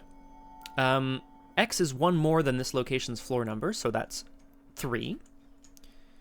After you place a seal on this location, draw a card or gain 2 resources. Well, I plan on sealing this bedroom ASAP. It's got 3 shroud and 2 clues. We're here. Let's go for some investigating. I have 5 intellect. What are my other things here? -3, -4. Ugh. 2 up is still decent. I think we just go for it. Sorry. Skulls are -X, your current floor number. I'm currently on floor 2. Whoops. Oh, okay. Just go for it, I think. Alessandra Zorzi starts hunting about the bedroom, trying to find what it is that has changed this house. Is there a malevolent spirit? Something she can speak to? 5 to 3. Success, we get a clue. I'll take it. I could immediately seal this room, but I think I'm feeling a little spicy. We're going to go again and investigate 5 to 3. That's bad. Yeah, -4. If you fail, and it is agenda 2A or 3A, but it is not. So we just fail. No one to parley with, tragically. Upkeep brings us a Beguile. That's nice. We go to 2 out of 2 doom. The living house. At the sound of creaking wood, you spin to face the hall you came from. Everything looks as it was, and yet you cannot shake the feeling that things are subtly different. Letting out a held breath, you resume your investigation, only to find the furniture in your room settling into place. Like children playing a game of musical chairs, a slimy tentacle retreats between a gap in the wood. The rumors regarding Hemlock House were only half right.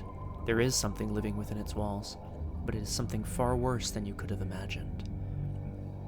Shuffle each copy of the set-aside out of the walls and pulled in treacheries into the encounter deck, along with the encounter discard pile.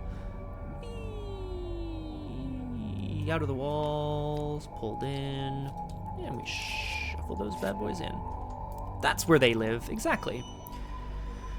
Find the unsealed, dormant location nearest to the most investigators. That's my bedroom. That's my mayor. That's my bedroom. Flip that location to its enemy location side. Find the set-aside Predatory House story card and resolve its text. Guys, I am really scared. However, I'm going to flip this first. This is a living bedroom. It has 3... What is happening here? This bedroom is alive. This time, there really is a monster under the bed. Ah! Oh no! I mean, what is this? What is the house? It's got 3 shroud, question mark, 3 combat, 3 health, 2 agility. It's an elite monster room. It's massive, which means I don't investigate it, which means I can't fire Bewitching. Not good. It cannot make attacks of opportunity, so I could leave. Or investigate. Living bedroom gets +2 health, so it's a 3-5-2. When this enemy location is revealed... Oh, fuck. It attacks each investigator at this location. Okay, well, rude, but fine. I'll put a damage on Dr. Marquez and another horror on me. Ah! There's a slam as Alessandra whips back around, sees a tentacle disappear in the wall, and then a number explode forth, slashing at her with the sharp tips of their tentacles. So it's a 3-5-2. It cannot make attacks of opportunity. Yes, yeah, I think so too, Flower. I have a feeling there's going to be some specific details, but let's have a look. This scenario introduces a new card type, enemy location. It is both an enemy and a location. That enemy is considered to be at that location. You may fight, invade, or investigate enemy locations. No, Crosshair, I saw it and I was like, I'll read it later. Enemy locations cannot be moved. That makes sense, so I can't beguile it and tell it to go away, because it's a room, not a thing. When instructed to flip a location to its enemy side or vice versa, we keep everything there, so clues, investigators, etc. Locations with a seal on them are considered sealed and cannot be flipped to their enemy location side by a predation test. Ruh-roh. Unsealed locations have no seals, fine. When an enemy location is defeated... Me too, weirdness. Don't you just hate it? You're trying to get to bed, it's a little too hot, oh, you kick off the covers, it's a little too cold, you want to put one leg out, one leg in, and then the tentacles come up from under the bed and wrap you, like, just the worst. When an enemy location is defeated, add it to the victory display, leaving behind an empty space. Then, simultaneously slide each location that was above it in its column down one floor to fill that empty space. Place each investigator, asset, and enemy that was at the defeated location into the newly moved location. Okay, I'll come back to this in a second. If I were to destroy this room, or beat up the creatures within it... Damn it, Roger Twine, get out of my head and get into my bedroom. Whoa! If I were to defeat this bedroom, it would go to the victory display, and this washroom would slide down and become our new location. For example, if there are no locations above, choose a location adjacent. Okay. We choose a location adjacent, and then we move there rather than moving it over. If the entire middle column is removed, slide the entire left column one step to the right. That's so funny. Okay, cool. I think we're good. I understand. I understand what I must do. Predatory house. Create a separate bag. Oh, I loved this in the Dream Eaters. I also hated this in the Dream Eaters. Look, there's something called the predation bag. You have a cultist, a tablet, and an elder thing. This is the predation bag. They are not chaos tokens. Add the following tokens to the predation bag based on the current day. We add more cultists if it's earlier, but right now it's... Oh god, okay. I think we're in big trouble, guys. Some abilities will instruct investigators to make a predation test. A predation test may cause the house to come alive and prey on the investigators. Reveal a random token from the bag. Resolve the effects as indicated on the other side of this card. Boom! Easy peasy. Cultists do nothing. Set this token aside. Tablets. Each enemy location attacks each investigator at that location. If no attack was made, the lead investigator draws the top card of the encounter effect. The Elder Thing says... Yeah, find the unsealed dormant location nearest to the lead investigator. Flip it to its enemy side. I don't see the test button that you're referring to, Crosshair. I was gonna just pull tokens like that, basically, because they shuffle. Skill test.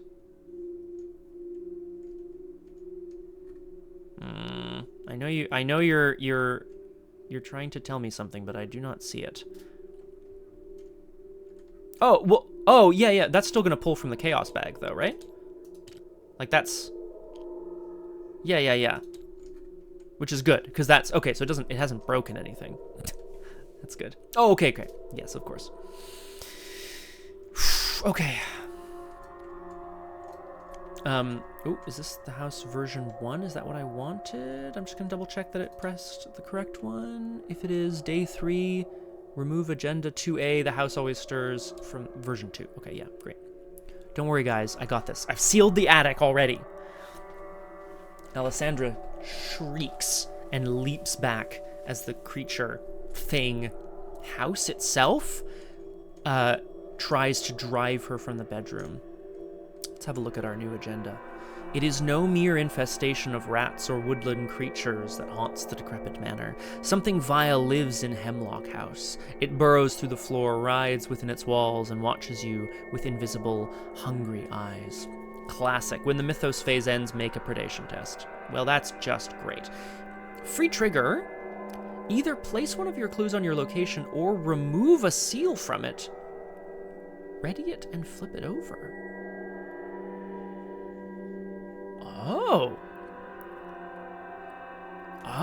okay. So free trigger, I can place a clue on my location to flip it over back to its regular side, so I can try to push the creature away, and then spend a clue with the act to seal it, and then it can't be flipped over because it's sealed. Yeah, I think so, Flower. A 5 health elite enemy is like, I think, well, if it was a bigger, it might be 7 health or more. Yeah, I don't think Alessandra's going to be particularly happy about that. I could also just investigate it. I can also evade it, baby. Oh, buddy. Yeah, we can evade the room, buddy. Yeah. Okay. Is it back around? No, I haven't drawn an mythos. Whoa. I haven't drawn an encounter card or done my predation test. Locked door. Attached to the location with the most clues. That's definitely this dining room. Locked. The attached location cannot be investigated. Test combat 4 to break down the door, or agility 4 to pick the locks. Well, I might not be getting the clues there. Maybe I will. I think we're going to pickpocket the room, guys. Hearing the shouts and crashes from upstairs, Theo runs to the dining room and locks the door, locking everyone, trying to barricade the room. He runs to the parlor to do the same, but finds Judith Park inside. Ooh. Oh, maybe we can get Parky on our side. Maybe not. Okay. And I have to make a predation test. Ha! It's a tablet. Each enemy location attacks each investigator at that location. If no attack was made, we draw an encounter card. Return this token and each set-aside token to the predation bag. Well, I take another damage and another horror. It's not looking good for our heroes already. This pickpocketing is fast, my friends. Yeah, we're gonna evade the room. I could also no. Beguile only works on non-elite enemies. Yeah, of course, Crosshair. There's only 3 in the bag, right? That's a different token. That's the same one. That's a different token. Yeah. We're good. It's annoying, obviously. I would like to evade the room so that it cannot attack me. Actually, does the tablet say... It doesn't say ready, so I'm going to have to get out of here too. I'd like to... Maybe I don't bother sealing this room now that it's here, right? Anyway, it's got 2 agility, because it's a room. Let's evade it. Evade the room. Alessandra, like I said, shrieks as the things rip out from the walls and strike at her. She's gonna try to duck under them, thinking quickly, make her way to the other side of the room, where they will hopefully try to trap her, so she can get them wrapped around part of the bed. Yeah, oh yeah, Flower, you're not wrong. 5 to 2, we're evading. That is a success. Pickpocket says after you evade an enemy, exhaust it, draw a card or gain a resource. Oh, hi, Mark. It's evaded! It can't make attacks of opportunity anyway, but I might still be here in the enemy phase. Let us investigate this room, as you do. I think so too, Crosshair. And yet, 5 to 3. Sorry, +1. We get the clue. Whoops! Not the whole room, you silly goose. We take the clue. Now, I could free trigger, spend a clue to flip this location over, and then action spend a clue to seal it off. However, I think I'm just going to run and just like start sealing other rooms as fast as I can. I think that's probably going to make more sense. There is a codex. Well, sorry. We're going to check, Flower. I hope there is. After you discover the last clue at your location. Theta. Hemlock, Gideon, Judith, Theo, the argument. Dr. Rosa Marquez! I hate all of this. Dr. Marquez inspects a bookshelf. Earlier I was in the library and it came alive. There's something almost reanimating the dead wood. I'd say it was impossible, but nothing feels impossible anymore. She laughs emptily. Draw 3 cards! Choose an enemy location in play and deal it a damage. Okay, well, sheesh, 3 cards is a lot of draw. We deal a damage. Boop! Ah, no moth. But that is a lot of things. Guys, I'm seeing something here. I'm seeing something very nice. Last action. Let's go ahead and sneak attack. Deal 2 damage to an exhausted enemy at your location.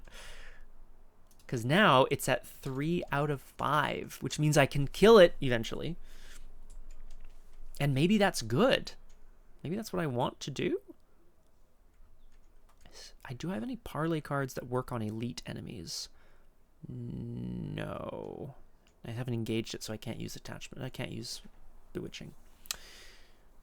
Dr. Marquez, like they said here, laughs emptily as she sort of like, you know, well, now I really have seen everything.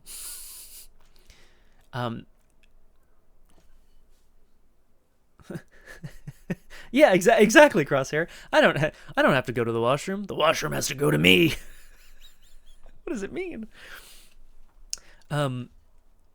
Alessandra, as I said, thinking quickly, ducks through the living bedroom. Tentacles flying out in all directions. She manages to get them wrapped around the edge of the bedstead and then in one swift motion pulls the bedstead down, snapping parts of the tentacles off. The thing in the walls screeches in pain. I do not have an action to parley. I cannot parley. I will not. We go to upkeep because the enemies are exhausted. I think I owe them a card.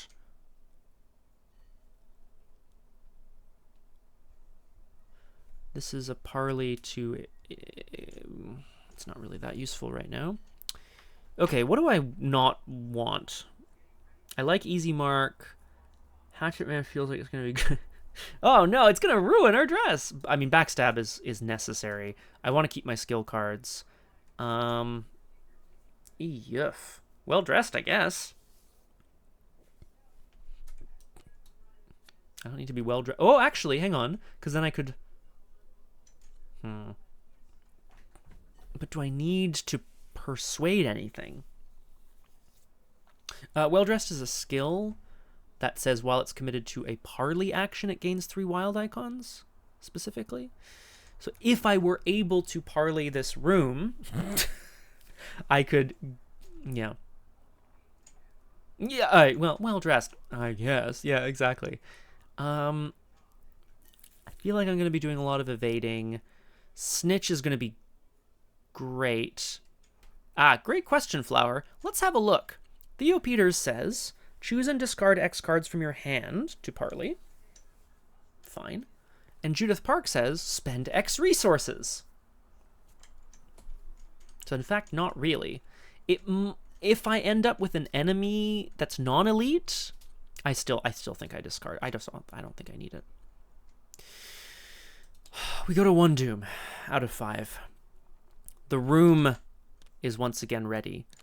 The tentacles that were not snapped off by the bedstead make their way back towards Alessandra, who is looking towards the door. Can she get away in time? Let us draw our encounter card. Despite her best efforts, she was still struck by some of the things. Whoops, music. That's not music. That's the Shining miniseries. There we go. As always, of course, let me know if you can, like, hear the music or not. I think there's some tracks that are a lot louder, right? The sores won't heal on their own and emit a sharp chemical scent. Being struck by this thing causes sores to erupt all over her body. Test Combat 5. Reduce the difficulty of this test by 1 for each damage on you. Oh, no. Yeah, it sure is. Thanks, Flower. So I'm testing Combat 2. For each, if you fail, take 2 damage or choose the card with the highest printed cost in your hand and discard it. That's backstab. I'm not thrilled. I don't want to take 2 damage, though, so I might just go for it. I think we just take the test. If I lose backstab, I lose backstab. That's gonna suck if I lose backstab, though.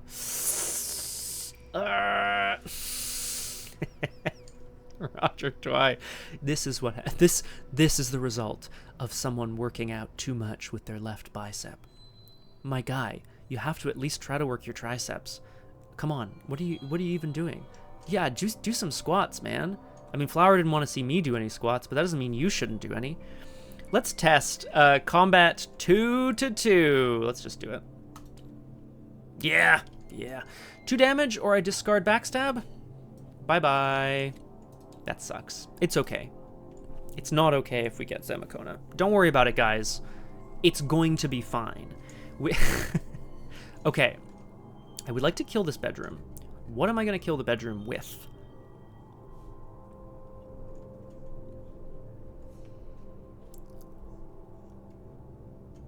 Oh, thank you. Ah! Of course it is.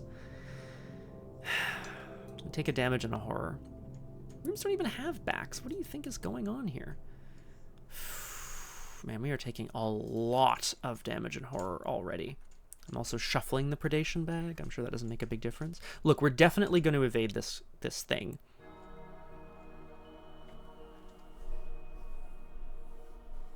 We're going to evade it for the ability on it, and then maybe we're going to leave and wait to come back till we have a gun? Yes, Crosshair, we all like the soup, don't we? You all like the soup, don't you? No, it's fair. I wish it wasn't 4 resources. That's all I'm going to say. I appreciate the fact that there's a card that says, if you have trauma, you heal more, because that's how soup works, and I appreciate that. I also appreciate that healing's got a bit of a glow up lately. Okay, we're evading the bedroom. What is it? What do you think it means? Yeah, 5-2. Let's do it. Okay, and we succeeded by 2 or more. So we're gonna draw a card and gain a resource. My dude, it is the gun. It is the gun. Oh no, for sure, Crosshair. Again, I'm, you know. I think there's something to be said for I like to explore lots of different. Well, I like to explore lots of different playstyles on Doomed as much as I can, although obviously part of it is that if I'm playing just Doomed, it's solo, so I have to do everything, which means I have to go in a certain direction. And yeah, I mean, you know how it is. There's a time and a place. Is it here in the mansion? I don't know. Okay. Yeah, weirdness. We're all reaching for the gun. The gun.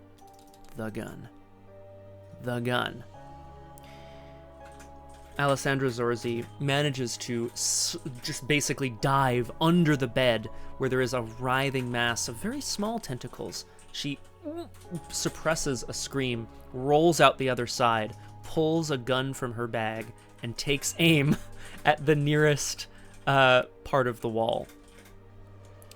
She's hoping... Hey, I love it. That's comedy. I like that. We're gonna shoot the room. If I can get rid of it, then at least something will happen, and that'll be good. I have 5 agility versus the 3 combat of the bedroom. I'd like to do better. so to speak. I'm going to commit this manual dexterity to go up to 7. It's a success, my friends. We draw a card from manual dexterity. The report of the gun is deafening in the close quarters of the room. Yeah, basically, Crosshair. We do 2 damage to the bedroom.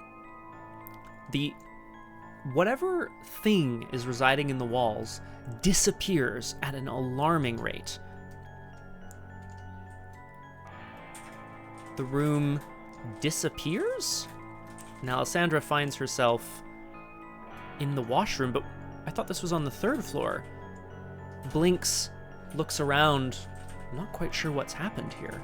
I've got 2 out of the 7 rooms done that I need. Oh, and, of course, I'll be able to seal this room next turn, as long as it doesn't flip, which I'm sure it will, because that's how life works. God damn it, Roger Dwight. Beautiful old turn-of-the-century manor, fixer-upper, needs a little bit of love, great location, Hemlock Isle, quiet, lots of vegetation, possibly haunted, tentacles in the walls, asking price $2.5 million. I mean, it's a 4-story house. Sorry, it's a 3-story house with an attic, let's be real. I don't have an action left to seal this room. But I could free trigger flip it back over if I need to. Okay, no enemies. We upkeep. Savant. We go to 2 out of 5 Doom already. We draw an encounter card. Alessandra doesn't quite understand what's happened. Where did that whole room go?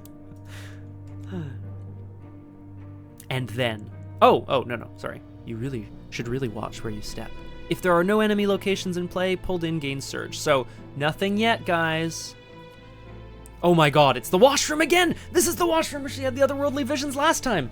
Test Willpower 3. This test gets +2 difficulty if there is a color enemy at your location. For each point you fail by, take a horror or discard a card at random from your hand. Well, this is a great guts check here, right? I feel gutsy. We're at 5-3, trying to pass this.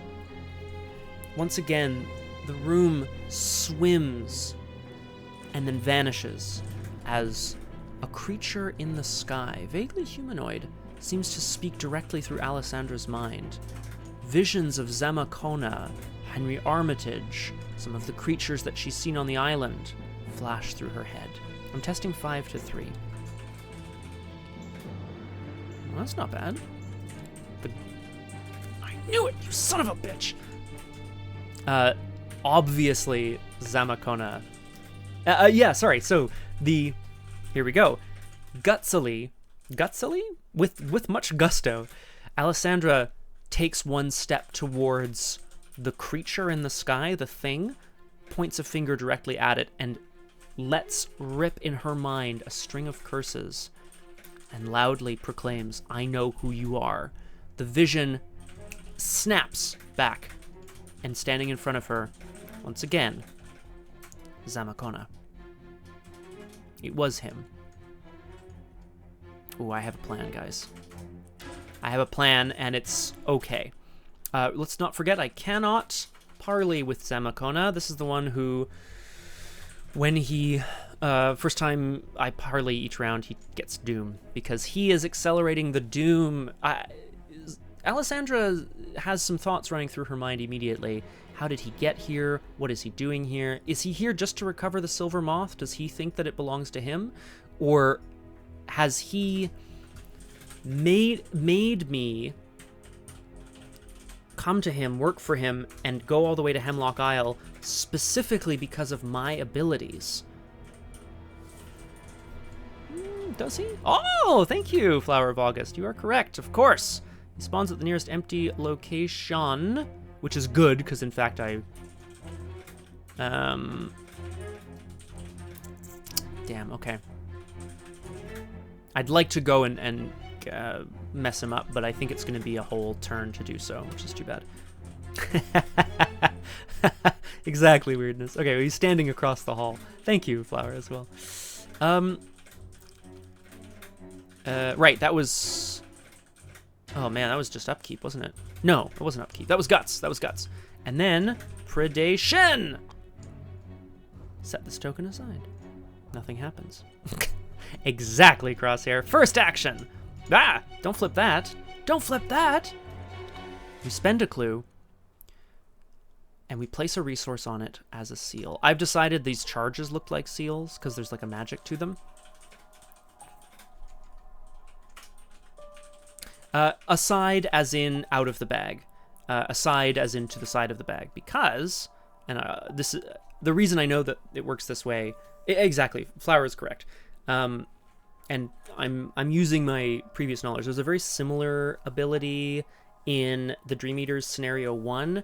That's the waking side with all the spiders. And so it's an infestation test. But it works much the same way. This one's a lot less forgiving because there's only 3 tokens in there on day 3. Yuck. Okay, we've sealed the washroom. We've sealed 2 locations and put 1 in the victory display. Zamakona, I'm coming for you, buddy. See, what I want to do is evade with Hatchet Man and then shoot him and it'll do 3 damage. Unfortunately, I can't also move because I have to move, evade, and shoot. That's 3 actions. So, he's not a hunter though, is he? I would like to deal with him though, and of course get more clues from, say, the library, which is only 3 shroud. Flower, it's a very specific plumber, but this guy deals in magical plumbing issues. I mean, most of the time he's still called for magical plumbing issues, but you know what I mean. Good times. I cannot parley with him. That's fine. NBD. We're going to move in and evade. Oh, God, that's so many actions, though. No, next turn is going to be move in, evade, British Bulldog. We're going to, I think, easy mark. Try to get some more options for myself here. Easy mark says draw gain 2 resources and draw a card. I was hoping to get another one. That's okay. Oh, so Braum then. Exactly. Last action, we're going to put down our lock picos. Just so we have them. I still can't parlay with anything, which makes me feel bad playing Alessandra, but I mean, it's a house. What do you want?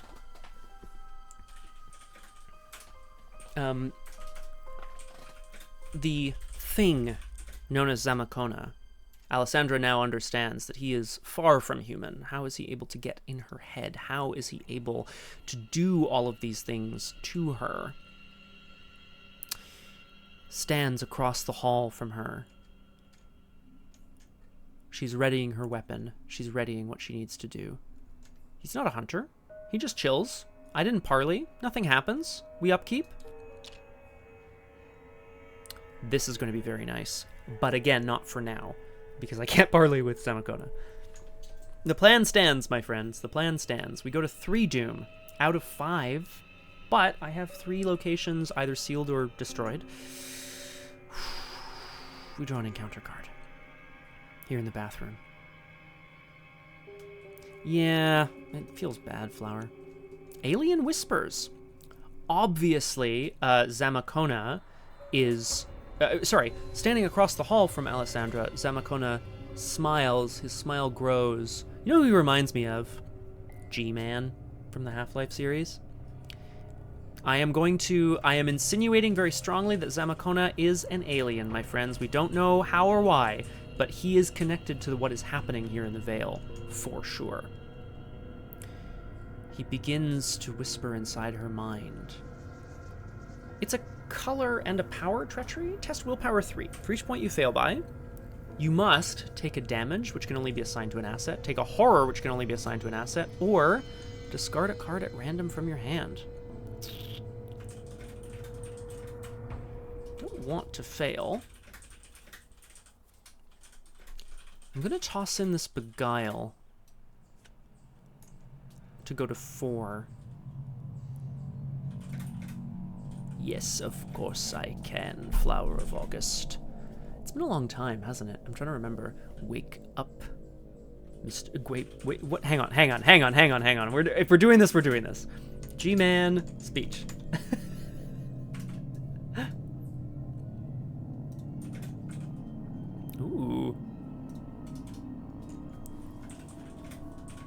Gordon Freeman in the flesh, or in the hazard suit. I took the liberty relieving you of your weapons. Most of them were government property. As for the suit, I think you've earned it. I don't think I'm actually that... I'm trying to remember what he actually sounds like now. It's the opening speech. Rise and shine, Mr. Freeman.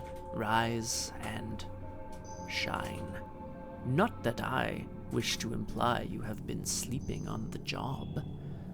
The right man in the wrong place can make all the difference in the world. Wake up and smell the ashes. I need to play that again. Actually, what I need to play is Half-Life Alyx, which I have not played. Hey, let's test this. 4 to 3. I don't want to kill Rosa Marquez. It's okay. We just have to do it. We just have to do it. 4 to 3. Oh, gosh, a Rooney. Okay. Okay, so, on the plus side...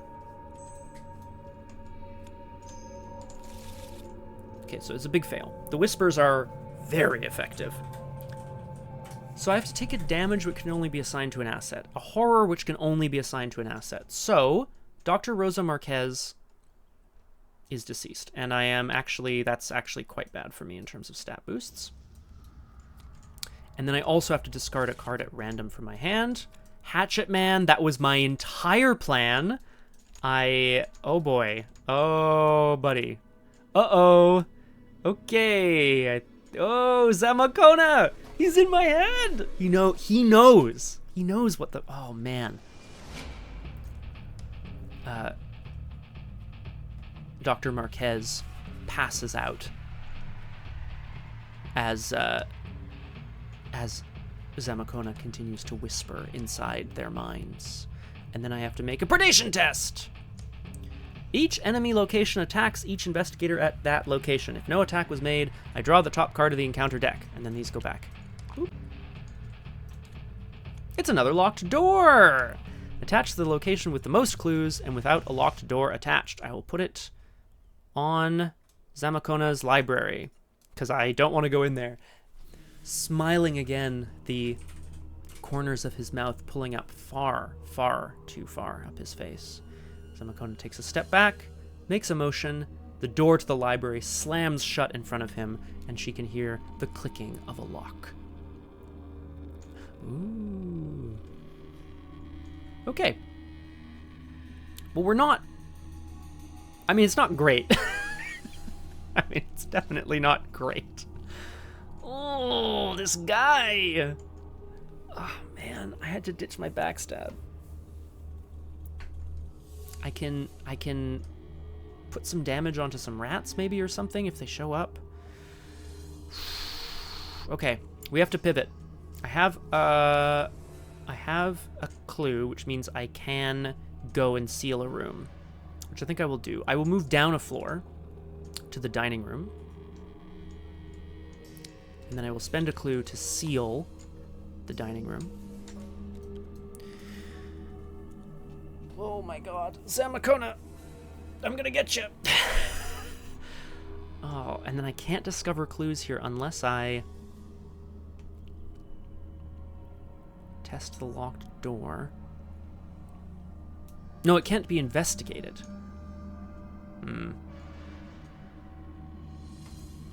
I could snitch here, though. Yeah. So as long as I draw an enemy that I can actually handle, we're gonna be okay. Or I move in and talk to Theo. I don't know why I would want to do that, but I could. I have a lot of, like, parlay options here. What else do I need? I need clues to seal rooms. Or I need to be able to defeat rooms. I've sealed 3 and defeated 1, so I'm down... I need 3 more clues. I can get the clue from the foyer. I can... Yeah, exactly. Because we need a backstab. Or... Oh, God. Hatchet Man was so... That was going to be so clutch. Arkham, you son of a gun. I'm going to get you. Okay. We're here. I don't want to parley. I want to get an enemy so that I can... You know what I want to do, actually? I want to draw a card. Nice. I'm hoping to draw into another ally that I can play for soak. And, I mean, for help. Upstairs, behind the locked door, Zamacona laughs. The laugh that Alessandra heard on the farm last night. Fine clothes! There we go! Now we're getting somewhere. We got a 4 doom out of 5. And we draw an encounter card. It's out of the walls. Test agility 3. I did last turn, Crosshair, and I will this turn. It is at the end of the mythos phase. Yeah. Out of the walls. Despite the fact that the location is sealed... Oh, test agility 3. If you fail and your location is sealed, discard a card at random from your hand. Test agility 3. Well, sounds good. I don't want to fail, but I also don't want to use Savant until I get to a test that's really important. Savant has a lot of wild icons. It's actually I think this is a really fun card. It says it gains wild icons equal to your lowest skill other than the skill being tested. So, for example, some rogues have 1 willpower. This would mean that if you're testing something, this has 2 wild icons. It's not very good, but if you're testing willpower, all of a sudden it's got like 4 or 5.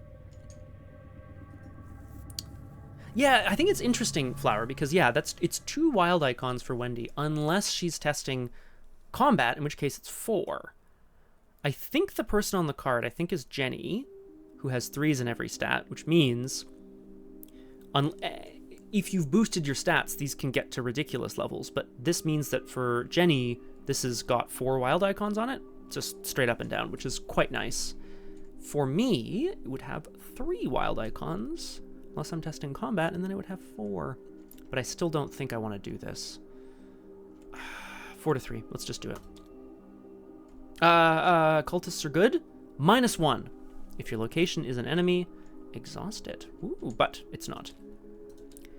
The seal that Alessandra has put onto the dining room shudders and groans, but it holds as the as the being behind the dining room struggles to break through. We make a predation test! It's the cultist again. Okay, and we're back around. Unfortunately, I'm still not really any better off than I was. I still need, like, allies and stuff, I think. I want my fine clothes down. I want to be ready to parley. Me too, Crosshair. Let's just keep getting clues, right? Put the fine clothes down. Move in.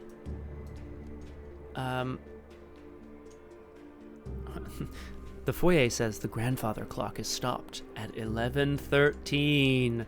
Ooh, the spookiest number. I don't know. I think that's quite funny. The foyer, I'm sure this means it can turn into an enemy. If I get the clue... If I parley, it puts a doom on Zamacona. However, we're already at the witching hour, so I think it is time. I'm going to parley with Theo Peters and hope that he can help me somehow. I don't know what he's going to do, but hopefully something. Let's try to get the clue first, right? 4 to 2? Or I could... Ooh, if I parley with Judith Park... No, hang on. What does Snitch say? After you succeeded a skill test. Okay, never mind. So that's not very useful right now. If I end up at a location with clues and I parley with something that has a skill test, I could... Ooh, that's fun. I could grab this, I could snitch up the clues here. Okay, I've moved in. I could move on, which I think I will do. Do I want to parley with Theo? I have to discard 3 cards from my hand. I don't really see what I would discard.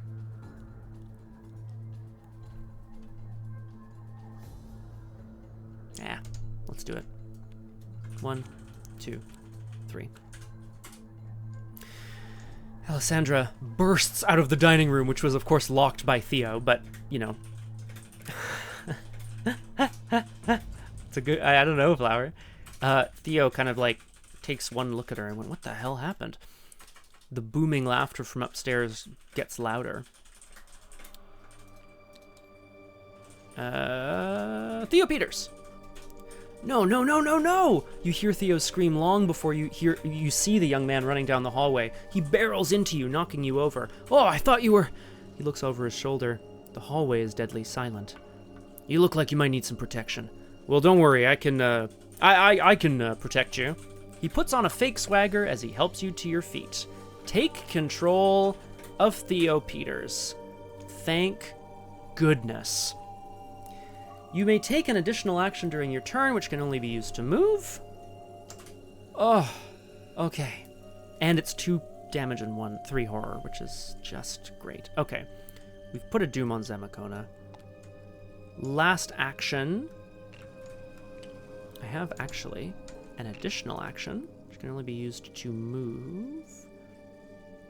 I think I'm gonna make it... Ooh, that's fun. But yeah, no, I think I'm gonna make it this. That looks like a move to me. I have an action which I can use to investigate. Fortitude. I'd love a clue. It'd be nice. Let's do it. Hey, we succeed. I should have used lockpicks. It's fine. I didn't. It's fine. We get a clue. Then I can free trigger move. Flee the house. We move to the parlor, where of course our good friend Judith Park is here. While you control your Judith Park, you may take an additional action which can only be used to fight. I don't know if we really want her for that reason. If there are creatures within the house's walls, maybe you can use the fireplace to smoke or burn them out. This is a 4-shroud, 2-clue location with victory 1, which we like. There's an action here to spend a clue. Deal 2 damage to an enemy at a connecting location.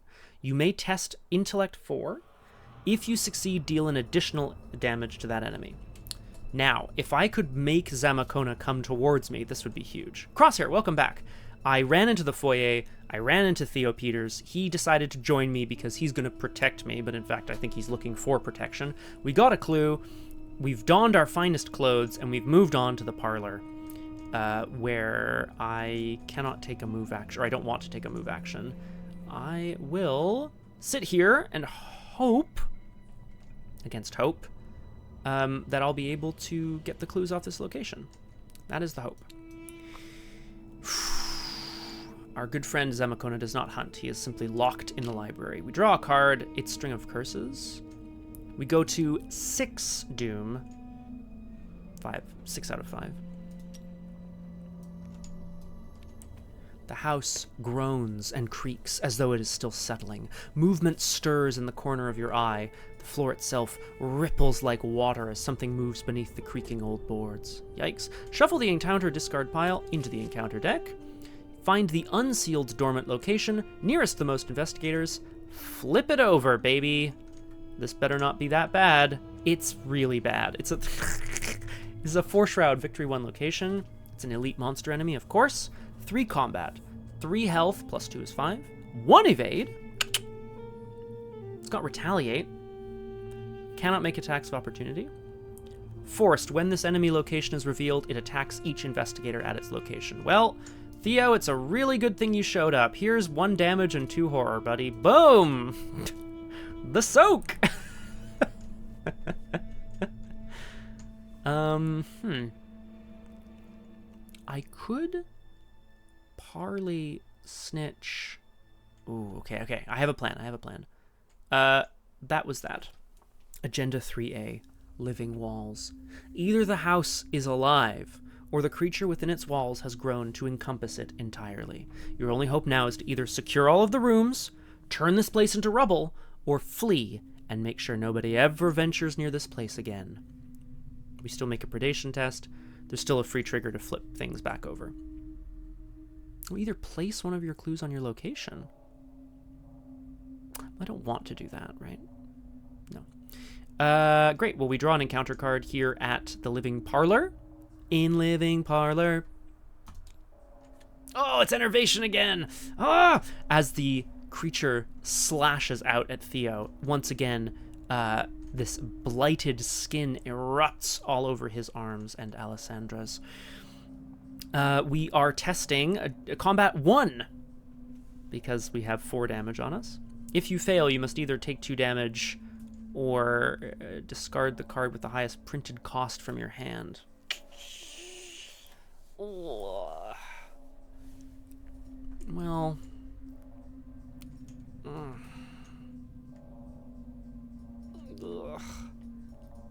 There's so many elite enemies. I think I'm just going to commit this string of curses. I'm going to go to 3 to 1. Yeah, that makes sense. If you fail, after this test resolves, remove this token from the chaos bag and add it to the predation bag. Oh no. Oh no. Which of you fathers, if your son asks for a fish, will give him a snake? If he asks for an egg, will give him a scorpion? Wait,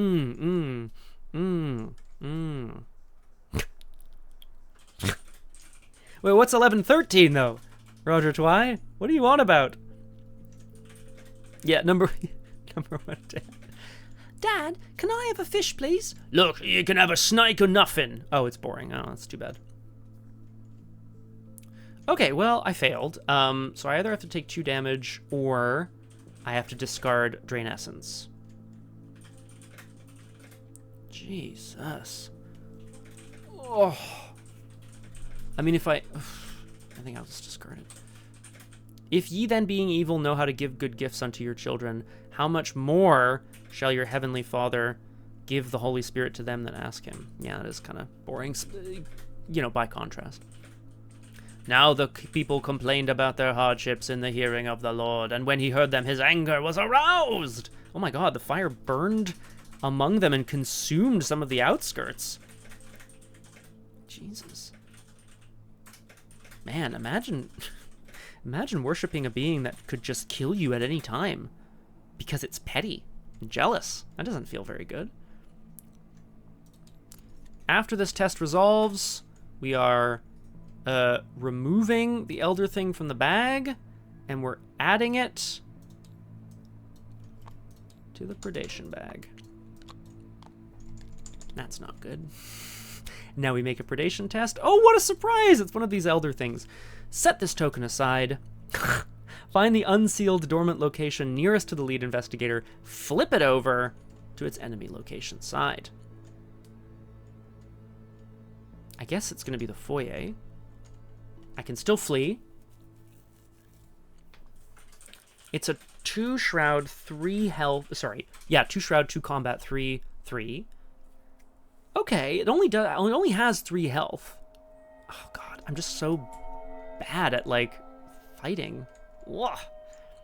Well, all right. Well, we've got lots of enemies to deal with. Okie dokie, we're back around, my friends. Did I do everything I had to do?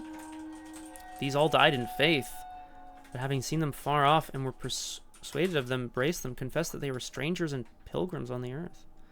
Oh god. Okay. We're back around. Alessandra is here in the parlor with Judith Park, screaming, probably. I would like to... Let's see, what can I do?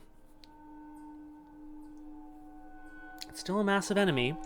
This whole bewitching thing is really not working out for me today. I have a gun. Yes. Well, let's evade. We definitely want to evade this thing, right? Pickpocketing? Let's go. 4 to 1. Uh-oh. No, a skull is good. Skull is the current number of your floor. So, -1, which means it is evaded, and I succeed by 2 or more, so I draw a card and gain a resource. It's Fox Mask. Thank goodness. I feel like that's going to be of value here. Clues? I could flip this location back over, get a clue, and then seal the location. Yeah, that's going to be easier than doing damage. Let's do it. I think that makes sense, right? Or I could get the clues and then try that next turn. Ready it and flip it over. Yeah. I think we just get the clues, and then we do that next round if we have to. I think it's okay. God, what if I get attacked, though? Each enemy location attacks each investigator at that location. No, we move out and then we move back in. That's what we do. Yeah, I don't know, Roger Twy. Isn't that it's kind of spooky, eh? Let's play Fox Mask. Just to have it. Then we are going to investigate this location with lockpicks. I have 8 versus the 4 shroud of this location. Having, oh, and of course there was an ability on the parlor to burn things, but that's not very useful right now. I could flip it back over and seal it and then use it. Yes. Yeah, exactly, Flower. That is, oh, baby. Because yes, I don't have any other actions this turn to take other than move out, which I will do. Okay, I think we're getting somewhere here. Alessandra dodges around the creature that has whipped out, pulls Theo by the arm, and starts running for the stairway at the back of the parlor, which leads upstairs to the back entrance of the library. Servants' quarters, a servants' staircase, you see. Yeah, we're at 8-10. Ooh! Not particularly useful, but still very nice. If you succeed, choose a non-elite enemy at your location or a revealed connecting location. Unfortunately, there are no non-elite enemies, because these rooms are all elite, which I appreciate. I understand. We're going to move with Theo up to the library. I do not have an action left to... a secret passage, huh? Oh. My plan is to, like, get back down into the parlor and, like, flip it and seal it and then try to blow up the foyer if I can. It's gonna be a whole thing. Oh, guys, okay. I was excited before, and that whole Hatchet Man British Bulldog didn't pay off. But now, well, the hope is it's paying off. Zamacona stares daggers into Alessandra Zorzi as she bursts up into the library, where he has, of course, locked the door. He seems to have not moved at all, which is a little creepy. Yes, I think we need to burn some things, Crosshair. I'm not mad at that idea. We get a 1 out of 8 doom on the last agenda. Ugh. It's rats! I'd say finally, but that's not particularly useful. A horde of cruel rats skitters forth in an undulating wave of claws, teeth, and mottled fur. We can parley. This is good news. I mean, it's not great news. Elder Thing. Find the unsealed, dormant location nearest to the lead investigator. Well, it's the library, buddy. Oh, God. This is a 4-5-2.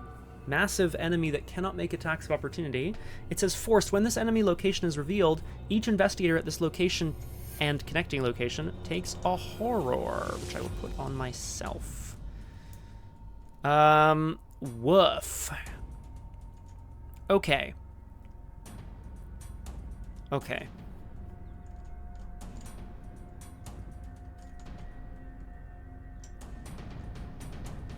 Let's think about this for a second. Oh, God. Okay.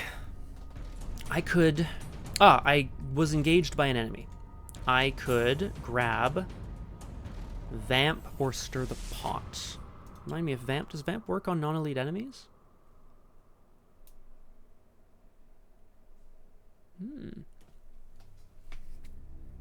Yeah, but that doesn't really help me here. Stir the Pot, I think, is the better play. I'm going to take Stir the Pot. Okay. So my thought was, like, just kind of deal with Zamacona existing. If I can save the parlor, then I can blow up the foyer and it'll drop Zamacona next to me. And then we're... golden is the wrong word, but it's something. It can't make attacks of opportunity. I need to kill the rats. could also just evade the rats.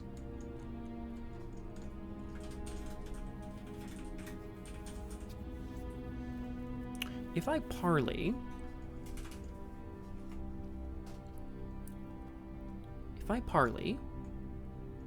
I will be able to get this clue and evade the rats.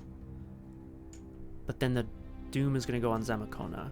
He obviously is just watching with such glee as Alessandra tries to withstand the assault from the house. What do we have? 3 sealed locations, 1 in the victory display?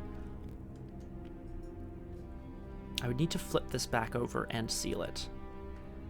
And that attack of opportunity. Maybe that's what we do, though. Maybe that's just what we do. I could also stir the pot here. Deal 2 damage to each enemy at your location, and then if you succeed by 2 or more, I can move, which is where I want to be anyway, which is the living parlor. It would deal 2 damage to this thing.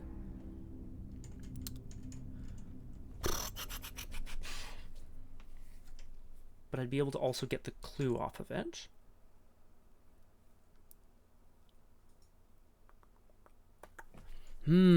Decisions. Or do we just blow up the rats? Move out. I think if I'm not parleying, like, what am I doing, really? Is my kind of question.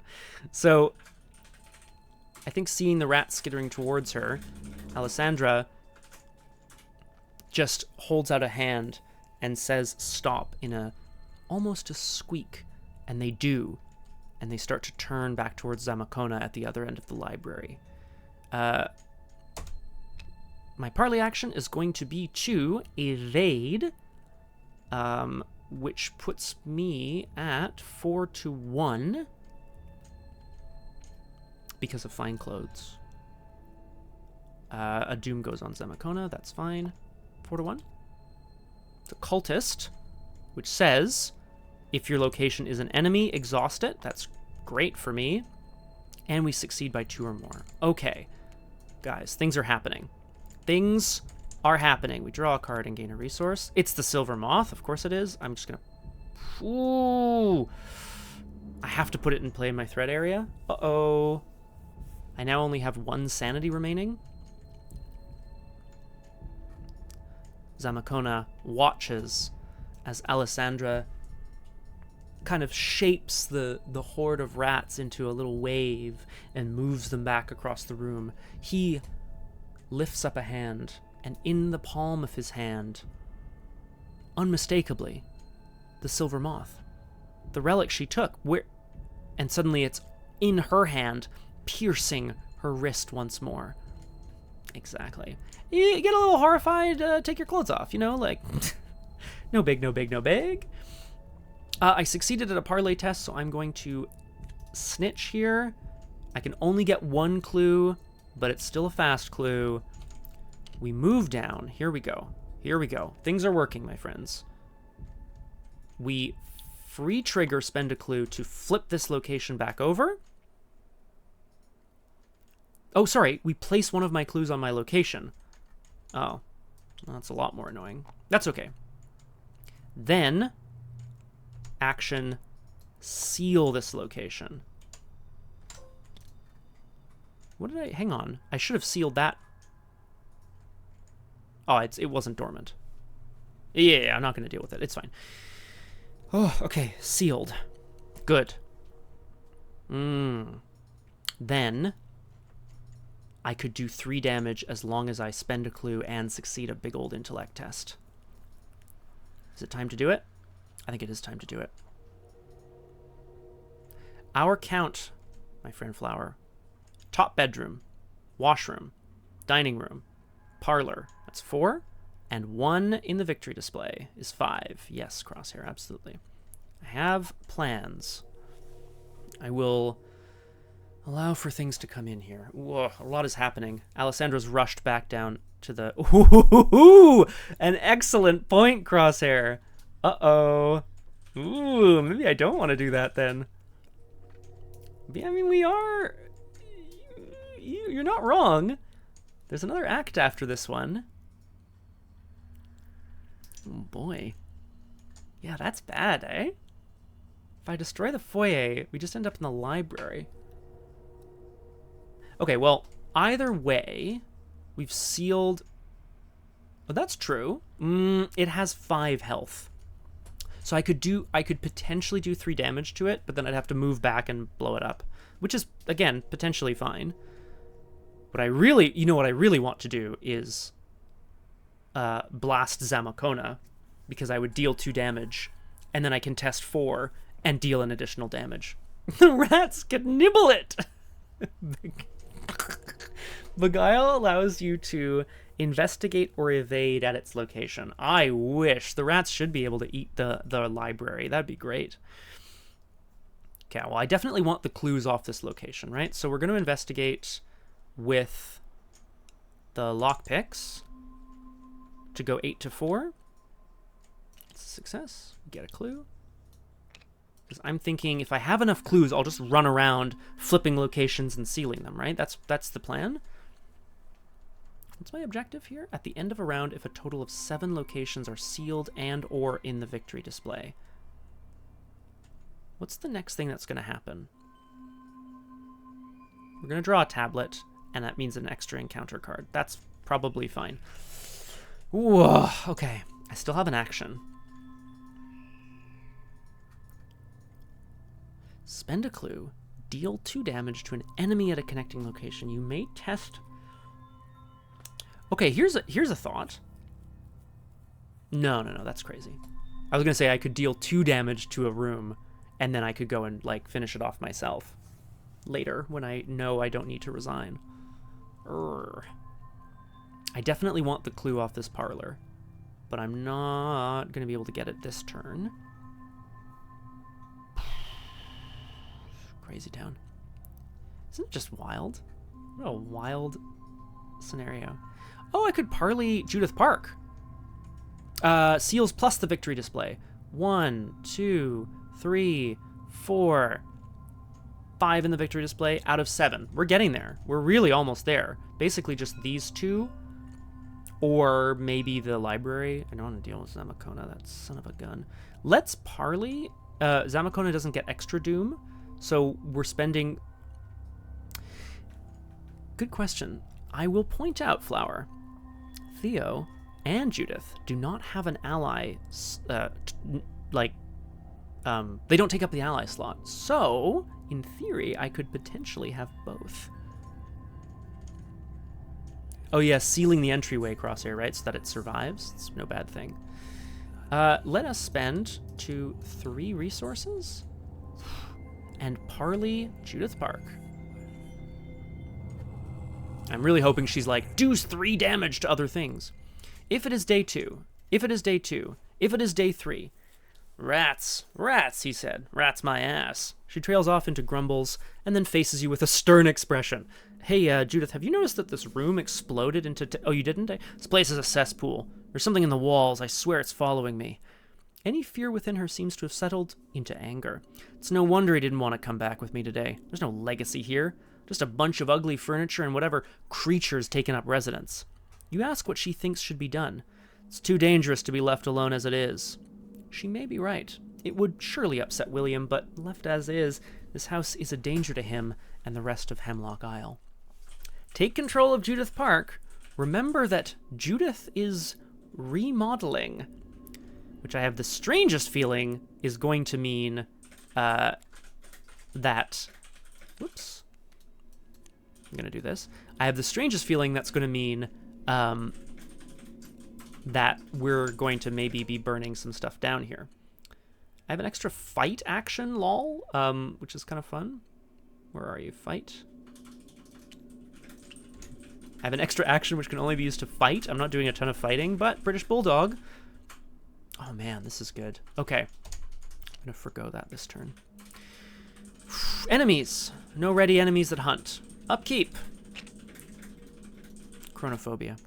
Tick-tock, said the clock. The swarm of rats readies. The living library readies. Ruh-roh. We have a lot of actions, though. Mostly very specific ones, but that's okay.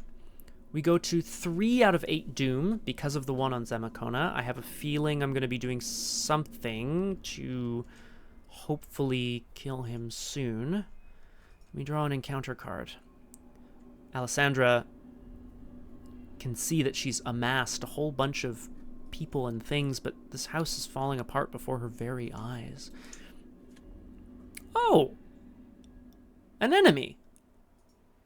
Yeah, exactly. Where did this come from? This is an aloof hunter. Uh-oh. At night, it's also elusive. Cannot be damaged except by spell, relic, science, or encounter cards. When you discard 1 or more cards from hand, it engages you and attacks you. Okay, well, that's a bit of a gimme, honestly. It's an aloof hunter, so it is going to follow me around and hopefully discard cards from your hand. Well, I'm not in fear of that yet. But of course, the next thing that happens is we draw a tablet. I'm not at a location with enemies, but I do have to draw the top card of the encounter deck. It's out of the walls. Damn it. Test Agility 3. If you fail and your location is sealed, discard a card at random. Okay, well, it's Foxmask time, baby. We're at 6 to 3. The creature tries desperately to explode from behind the seal in the fireplace. A swirl of color bobs about the room, something that Alessandra doesn't quite understand what it is or what it could be. I'm testing 6 to 3. We succeed. I love to see it. So nothing happens. And we're back around to us. I would like to... Let's see. Let's see. I know. Well, of course, right, Crosshair? Of course. Ah! Okay, we're good. I'd like the clue off this location so at least I can get a victory point. I would like to move and seal. I can get away from the swarm of rats. I have to discard Chronophobia. That's 2 actions. The irony of taking 2 actions to discard Chronophobia is not lost on me, my friends. Move. Seal. Yeah, okay. Oh, God, I really want to get the clue off of the parlor. But I can't also then seal the foyer this turn. So here's my thought. I can move into the foyer, spend a clue to flip it back over, and then spend a clue to seal it immediately. That would be those actions. But then I would be leaving a clue on my location. Which is, like, probably fine. I could also get the clue on my location, move, and then I'd be screwed because I'd be at a location that deals damage. Oh, although I just put the damage on Judith. And then potentially take more damage again. Exactly, Crosshair. Click, click. I mean, is it crazy? Because then I'm right near Zamakona. I can maybe kill him. I'm not like... Oh, God.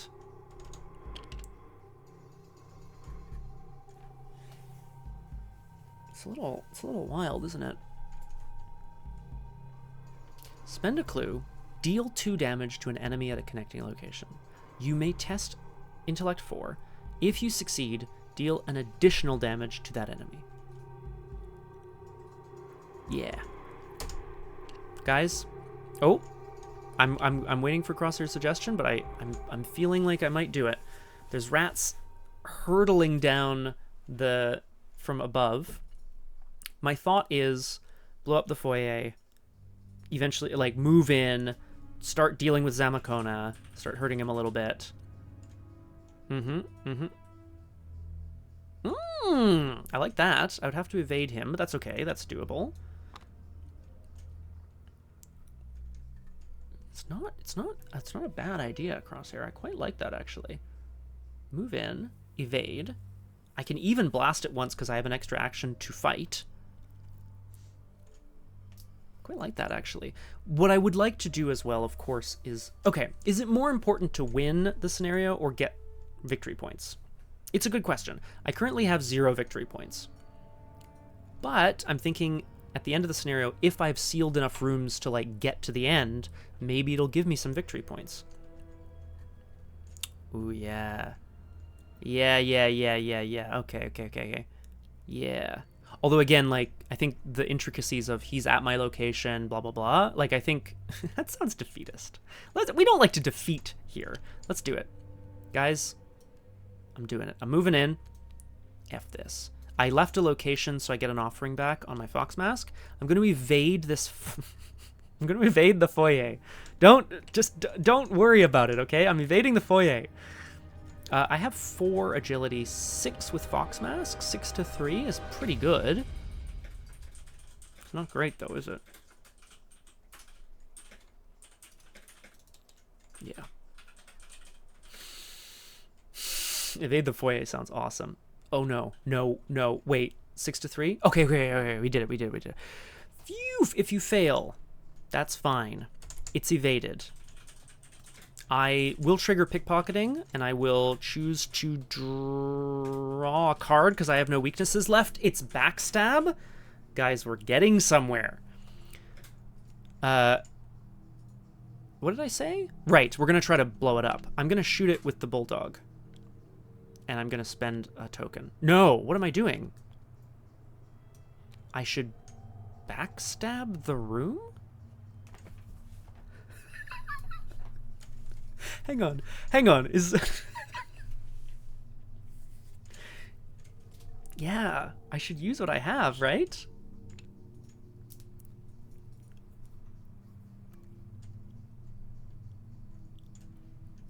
That's okay. Oh, yes, right. I see what you're saying. We want to try to prevent that from happening. So instead, I'm going to deal only 2 damage to it with the bulldog, and then next turn finish it off, and then I have a whole turn to, like, move around and do stuff to it. Yes. And in fact, I'll have a backstab ready for Zamacona.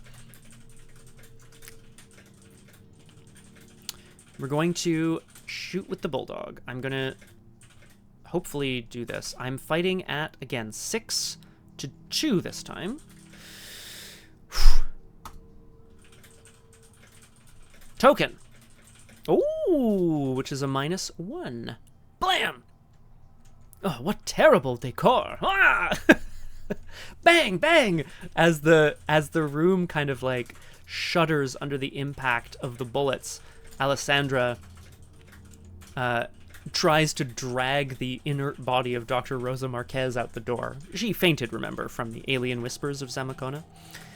Okay, guys, that's our whole turn. I still have a parley action, but I'm not going to take it. Hunters hunt. The swarm of rats is going to hunt. I'm going to have them... Ooh, the miasmatic shadow hunts into my location.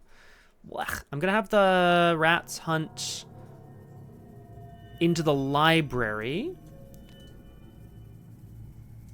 Whoops.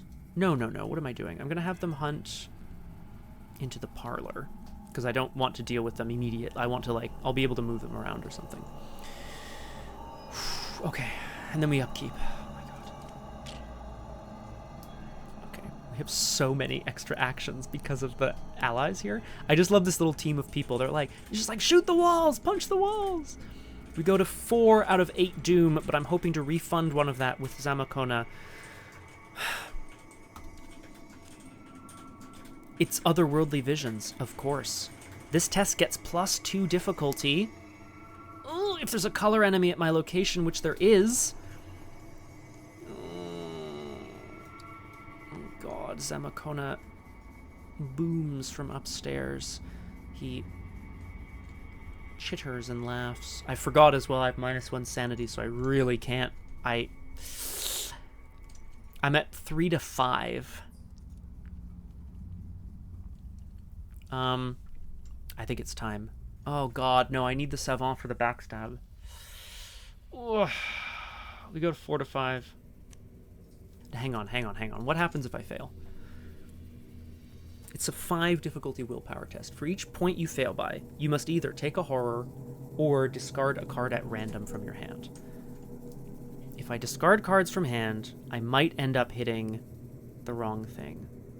What the F am I going to do if I'm trying to backstab Zamacona with only 4 agility?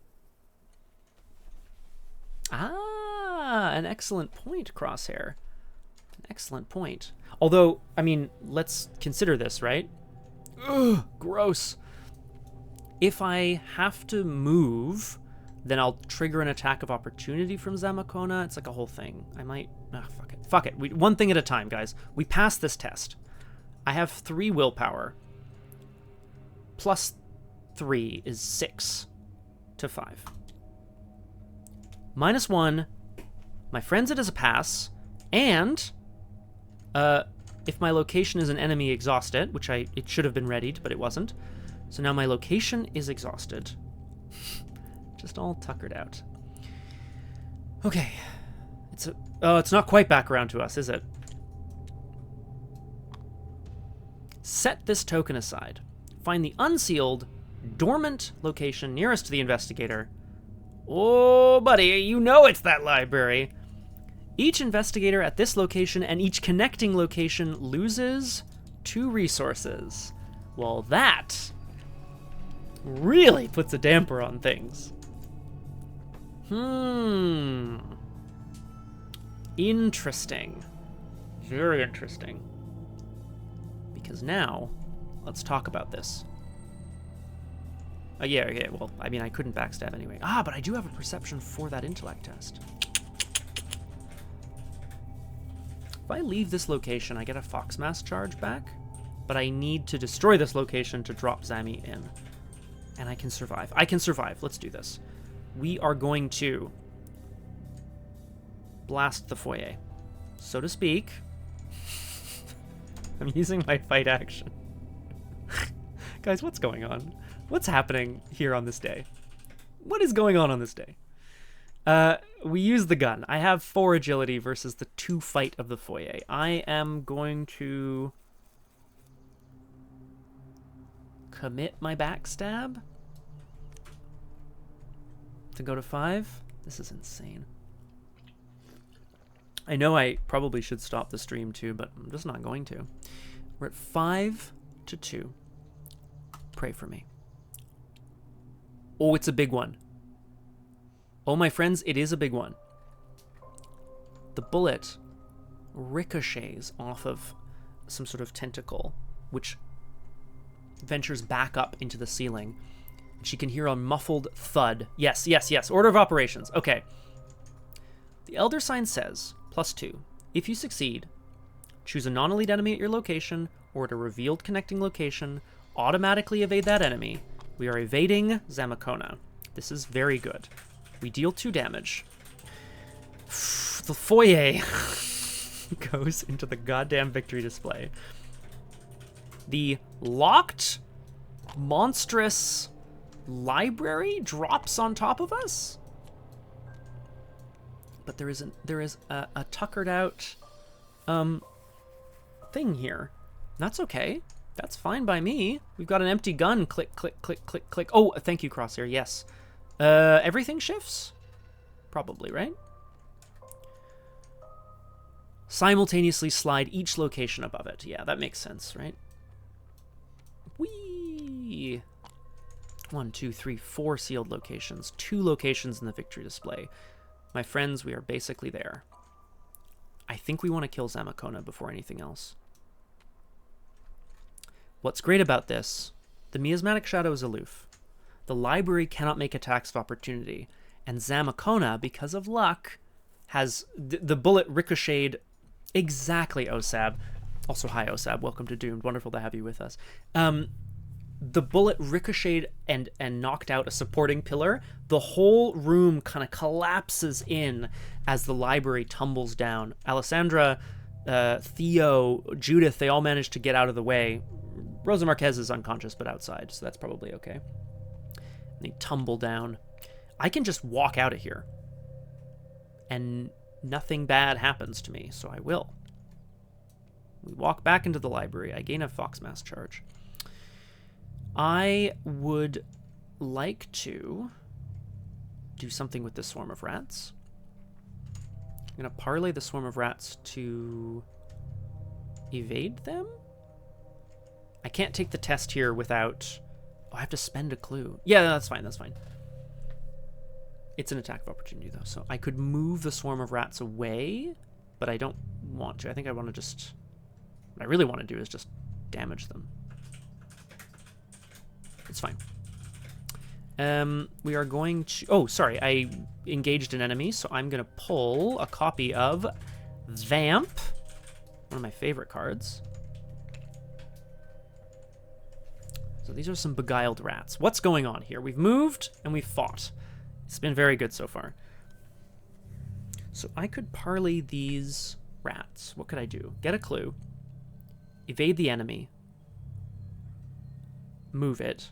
Deal 2 damage. Okay, yeah, this is the plan. Parlay action. We put another Doom on Zamacona, but the hope is that we're going to blow him up anyway, so it's probably okay. Our good friend Alessandra Zorzi sees the skittering horde and starts to hum melodically as she re-beguiles the rats as they swarm around her. Okay, I'm vamping. I'm choosing an enemy at my location, and I'm testing Intellect 2. -2 is 0. I am investigating, I'm essentially going 4 to 0 on this location. Big success, we get a clue. This is good, because I wanted the victory point. Exactly! Then, agility. Automatically, oh yeah, so we're testing agility now. Again, 4 to 0. A tablet, -3, but I still succeed. So I will automatically evade the swarm of rats and move it, which fires pickpocketing. Ooh, automatically is one of those words that always confuses me. I remember this, though. There's an automatic... Yeah, hang on. I have to look this up, guys. And then we're going to talk a little bit about how awesome our good friend Alessandra Zorzi is. Automatic success and failure. If a skill test automatically fails or succeeds, it does so during step 6 of the skill test timing. Yes. There's some weird ones, Flower, where... Like, I think what always confuses me is, like, if you're not taking a test, if it just says you automatically do a thing, then you can't do stuff like... Well, if you exhaust an enemy, you're not invading the enemy, right? So you can't fire pickpocketing. Did I succeed by 2 or more? Yes, I did, because its difficulty was 0. So I am going to fire pickpocketing. Draw a card, gain a resource. Hey, it's Helen Peters. I like those icons. Then I'm going to test combat. 2 to 0. It's a success, and I get, whatever. I kill the rats. They're dead. They're gone. Okay. A lot has happened here, my friends. Let us discuss what has happened. Like I said, Alessandra Zorzi managed to fire a shot to try to drive off the creature in the walls of the foyer, dropping a supporting pillar, smashing the library down on top of them, her little team. Zamacona is briefly stunned, showing that he is, if not human, at least mortal, in a way. Then, moved back, beguiled, sung to, and spoke with the rats, driving them away and causing them to leap out of the window of the library upstairs. Okay. Now, we have... Yes, now we're doing the cool thing. Okay, Crosshair, come back. We're spending a clue. I'm dealing, and spending an action, I am dealing 2 damage to Zamacona. Then, here's where it gets really tricky. I'm testing Intellect 4. If you succeed, deal an additional damage to that enemy. Perception. Disgrace. Fox Mask. We go to 8.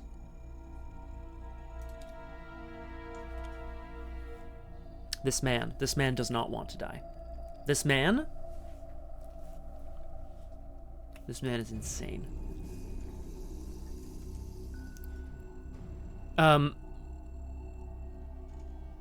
Alessandra and co managed to indeed start a fire and send it sort of, basically have it sort of not come through the fireplace, but rather up into the chimney and through the walls.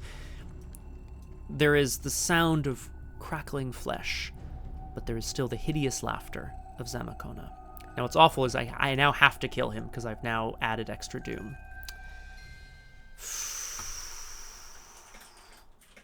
That's bad. 1, 2, 3, 4, 5, 6. I just need to seal or destroy one more room, right? Yeah, well... So there's an enemy location, first and foremost. And then I think I need to seal it instead, actually. I think I need to move in, flip the room, and seal the room. I think that's what I have to do. Then, next turn, we just punch, and try to kill the guy. I don't know how it's going to work. I only have 2 combat. Oh, Helen Peters! Helen! She can help me. Or I could stir the pot by parlaying a different enemy. That might work. But anyway. Okay, we rush back in. Indeed, Zamacona lies on the floor of the library, flesh charred, but still very much alive. He leans up to his feet, rising unnaturally. I am here. Free trigger, place a clue on your location. Ready it and flip it over. Then, last action, spend a clue, seal the library. If it's unsealed and dormant, place a clue, spend a clue, place a resource as a seal. At the end of the round, if there's a total of 7. Okay. Gah. So many things. There are so many things. Okay. Enemy phase. There's an aloof enemy. A color swirling about Zamacona has obviously found him. Zamacona himself, exhausted for now, but in the upkeep phase will indeed rise to his feet. As the room... Oh, no, the room is not an enemy anymore. That's okay. Upkeep. Well, this could be very interesting. Got a music again. Not quite, but we go back to there. Okay. Did I move out of a location with an enemy? No, I did not. That's fine. We're okay. Everything's fine. Guys, don't worry. That was upkeep. It is the end of the round. We can advance the act. If there are more seals in play than enemy locations in the victory display. Interesting. Walls of flesh. Okay, interesting. So, your efforts to suppress the strange infestation seem to have angered it. Cool. A noisome screech shakes the foundation of the house, and the air floods with a fetid stench of something awful down below. Put the set aside. Shapeless cellar. I can tell you where that's going to go. It's a cellar. As close to the middle column as possible. Advance to the set-aside Act 2A, the heart of the house. The heart of the house. There it is. Yes? Advance to the heart of the house. If you want to seal the house for good, you must delve into the loathsome sepulchre below. Clues cannot be discovered from locations of investigator. Action, same thing. If it's unsealed and dormant, you can spend a clue to place a resource as a seal. Forced. After an enemy location attacks you, move to Shapeless Cellar. Ooh, it's trying to pull you down now, isn't it? When the Shapeless Cellar is in the victory display, advance. Let's have a look at the Shapeless Cellar before we move to the mythos phase. The Shapeless Cellar is a 3 combat, 5 health, 2 evade enemy. Not bad, it's elite. Cannot make attacks of opportunity, we love that. It cannot be sealed or flipped. Huh. After you fail a skill test while investigating it, it attacks you. Okay, I see. It's got Force Shroud, I see. If there are no clues on it, add it to the victory display. Also, that is truly horrific art. I don't like it. Oh, God. Well, don't fail skill tests, I guess. Hey, have you tried not failing a skill test? We go to 6 out of 8 Doom, but again, that's Zamacona. Ooh, ooh, buddy. Ooh, buddy boy. I am going to get you... Uh-oh, it's Alien Whispers. Okay. Test willpower 3. For each point you fail by. Discard a card at random. Take a horror, which can only be assigned to an asset, and a damaged assigned to an asset. Judith Park is doing fine. We're I'm not thrilled about just testing this on the nose, but I think I will. I think we just test this. Oh, Zamacona, I am gonna beat you up, man. Oh, we pass. Zamacona struggles to his feet and once again performs his strange alien whispering. But it doesn't work on Alessandra this time. It's back around to us. No, not quite. We predate! It's the tablet. Each enemy location attacks each investigator at that location. So we have to draw the top card of the encounter deck again. Nothing too bad, please! Oh, it's otherworldly visions!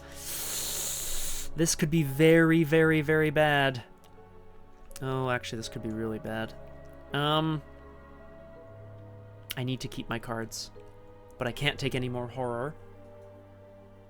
Judith only has so much. Fine Clothes might have to go. I'm testing at 5. 3 to 5. Do I commit Helen? No, because I need him to punch. 3 to 5. Sometimes Arkham giveth and Arkham taketh away. That is pretty freaking exciting. I think... thank you, Flower. I feel very lucky. Something about, I think... Oh, I was engaged by an enemy, so I'm going to use Bewitching. Or I'm going to pull Beguile into hand. Something about this... Now that... Yeah, Alessandra knows this is a creature of flesh and blood, and it doesn't frighten her quite so much anymore, knowing that it is simply there. He can be destroyed, or at least driven away. Now, I get to evade a non-elite enemy at my location. I think I'm planning to fight him, so I think we evade the shadow. Yeah, because I want to fight this guy anyway, right? Okay. We're back around. We're gonna fight. I have 2 combat. We're gonna commit Helen Peters to go to 4. We could also stir the pot. Stir the pot. Choose an enemy at your location. Test Intellect X. I could kill him and deal 2 damage to the shadow. That's not bad. Yeah. I'm gonna parlay, not with Zamacona, but rather the Miasmatic Shadow. I know it's a little crazy, but I want to maximize my actions and stuff if I can. I am testing Intellect 2. Minus 2 is 0, so I'm testing 4 to 0. Basically, Alessandra, now that she recognizes that Zamacona is no longer a creature that sort of really now that she recognizes it's a creature that can be exactly weirdness, and I love that sort of thing. This is what it is. No, Flower. How dare you, Flower? Don't do it. Oh. 2 damage to each enemy at your location. I love, my favorite thing, I think, is how Zamacona is gets his own little mini boss, even though it's just a weakness, you know. Okay, he's dead. I also succeeded by 2 or more, so I may move to a connecting location, which I will definitely do. Here we are. Okay. I get an offering back on my fox mask. We are in the Shapeless Cellar. The Shapeless Cellar is an elite room. 352. Which means a lot of my parlay tech doesn't work on it. That's okay. That's fine. After you fail to investigate it, it attacks you. But I think I'm going to try to get clues. I'm going to evade it. No, it can't make attacks of opportunity. Why bother? I think so.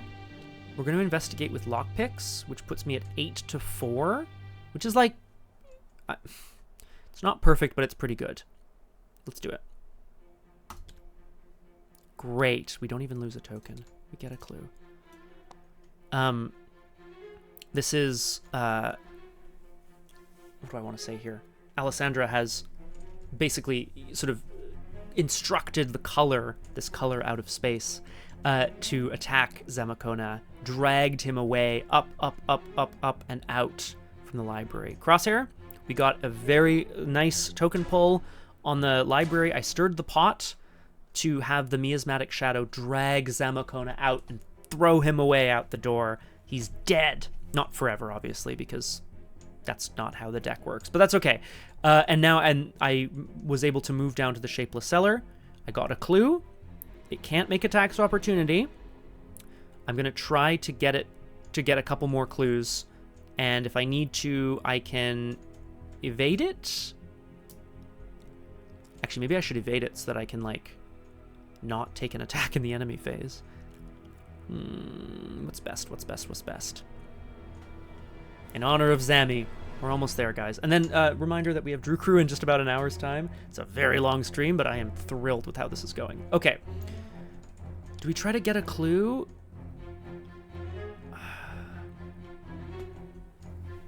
Yeah. The problem is, yeah, he attacks if you fail while investigating, but I don't want... he doesn't have alert, so I think evading is probably safest, because I can just lockpicks every turn if I need to. Let's evade. 4 to 2. 4 to 2. 4 to 2. Nice, done. Okay, cool. We got it. It's evaded. That's fine. I can either gain a resource or draw a card. I think we just need icons, so I'm going to draw a card. Yeah, buddy. Then... I'm a little scared, but I think I'm going to do it. I'm going to try to investigate again without my lockpicks. I'm at 4 to 4. 6, 7, 8. That's a -1. That's also a success. We get a clue. I have some actions to move and fight, but I don't need to move or fight. Yeah, I think we're good.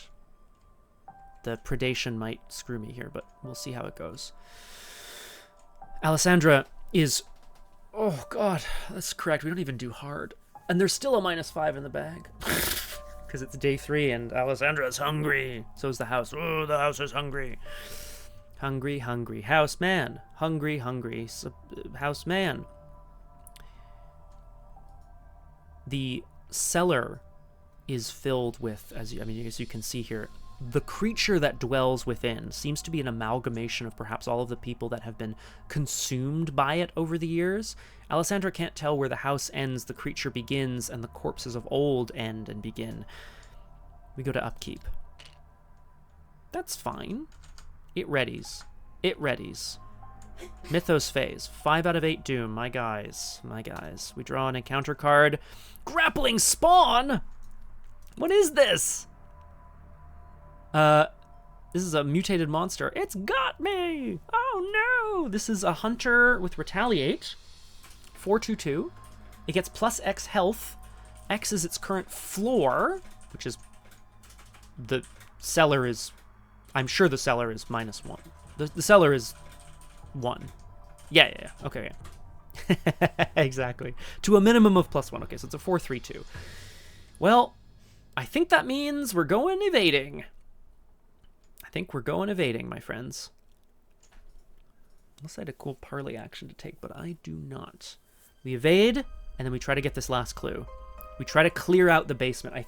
I feel like, what do the clues represent? Do you think it represents the room that, like, do you think it represents the Alessandra, like, oh, thank you, Crosshair. Yes, that's actually very important. Okay. Phew! Yeah. I think that's okay. I think we're okay. Phew! Okay. This grappling spawn grabs a hold of Alessandra and starts to drag her in towards the muck, the neon teal muck. We are going to try to evade first. I'm going to go 4 to 2. I'm just going to see. Maybe it'll work. We'll toss in a bulldog to make it 5. Nice. See, the reason I wanted to do that is so I could do draw, gain. Yeah, buddy. Okay. Alessandra is quick on her feet and manages to slip out. Yes, it's the trash compactor. But what is it? What is the thing at the center of it? And what does it mean to gain clues? Second action. Oh, sorry guys. 2 seconds. There's something happening out the window, which I really need to see. I need to look. What did you see? No, what am I looking at? Is it a deer? A deer was just walking down our road. Whoa. Oh, there it goes. Super close. I see it over there. So there's a deer on our little street. That's really cute. Look at it go. Hey, buddy. Goodbye. Bye. It has nice long legs. Very cute. Wow. Bye, buddy. No family, though. Often they're with a little family. Squirrels, deer, moose. No moose. I don't think we live far enough north. I've never seen a moose. Nor have I seen a bear. Although that's not unlikely, because, like, they don't normally venture... Damn it, Flower! How dare you! Weirdness. Yes. See, oh, I have seen a couple of foxes out in the world, and they're very sweet, too. The dead brie. Okay. Thank you everyone for your like letting me know what everything is. I think this makes sense to me. I'm going to commit some intellect icons from hand to go to 10.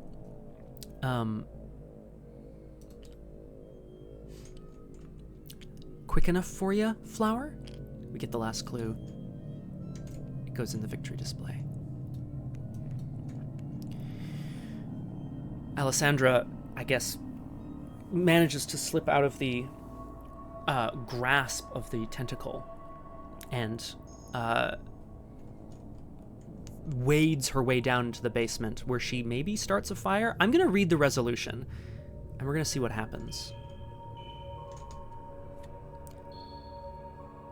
I wonder what it means.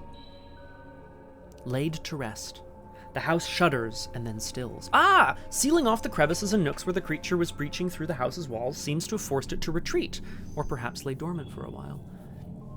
So, having it gotten out of the grasp of one of the tentacles, Alessandra and her team sets to work shoving, like, putty, straw, bits of bone, like anything they can find into the crevices in the cellar. Hopefully it won't resurface, but in the meantime, the legacy of the Hemlock family still stands. Maybe in time, they can find a way to exterminate the creature for good, but that is not Alessandra Zorzi's fucking problem. Flip each location enemy to its dormant side. Oh, Lovecraft's shunned house. Ooh, I haven't heard of that one, Miss Stritch. I should probably, considering how much I enjoy this, read more Lovecraft. Flip each enemy location to its location side. Place a resource as a seal on each unsealed, dormant location. Okay. So these guys get... That guy gets flipped back. And then each dormant location gets sealed? Like that? Resolution 1. Okay. At long last, the horrors of Hemlock House are behind you. You can only hope the house's infestation is gone. Miskatonic Survey, June 1926. Members Marquez Musgrave et al. That's Alessandra Zorzi, but whatever. Survey of Hemlock House complete. Organism defies comprehension. Colony of octopodial and gastropodial species infested the entire house. Creatures appear to have evolved in the house proper. Further observation needed. Remove an Elder Thing from the Predation bag. Return any remaining Elder Thing tokens in the Predation bag to the Chaos bag for the remainder of the campaign. That's fair. So one of them came out of the Chaos bag in the first place. So it goes back in. Yeah, I hope so too. If the investigators found little Sylvie... I don't know who that... that's scary. Check the victory display and the number of seals in play when the scenario ended. Oh, buddy. Okay. Alright. 1, 2, 3, 4, 5, 6, 7, 8 seals in play. 3 rooms in the victory location. If there are 8 or more seals in play, each investigator earns a bonus experience. If there are 10 or more, we earn an additional experience. Well, there aren't 10, but that's okay. So that means if you sealed all of them and didn't defeat any rooms. If there are 8 or more enemies in the victory display... Okay, right. So basically, if you split things... Ooh! If there are 8 or more enemy locations... Oh, in the victory display. And Judith is remodeling. That's really good. Each investigator earns experience equal to the victory X value of each card in the victory display. 1. Oh, and 1 from the location, not the dining room, but the parlor. So that's 2 more. Not that much XP, to be honest. 5 is a little low. In the areas surveyed, check off Hemlock Harbor. If it is day 3, turn 2, prelude the final evening. Ah. Trying not to get spoiled. Aha! Okay. 5 XP. Ooh, Crosshair. So in the Doomed universe, H.P. Lovecraft is... Allow me to edify you, my friend. I can't remember her name. He goes by a different name and gender presentation. This is Gloria Goldberg. Yeah. Damn it, weirdness. No, come on. She's fine. Nightmares and apocalyptic visions have plagued novelist Gloria Goldberg her entire life.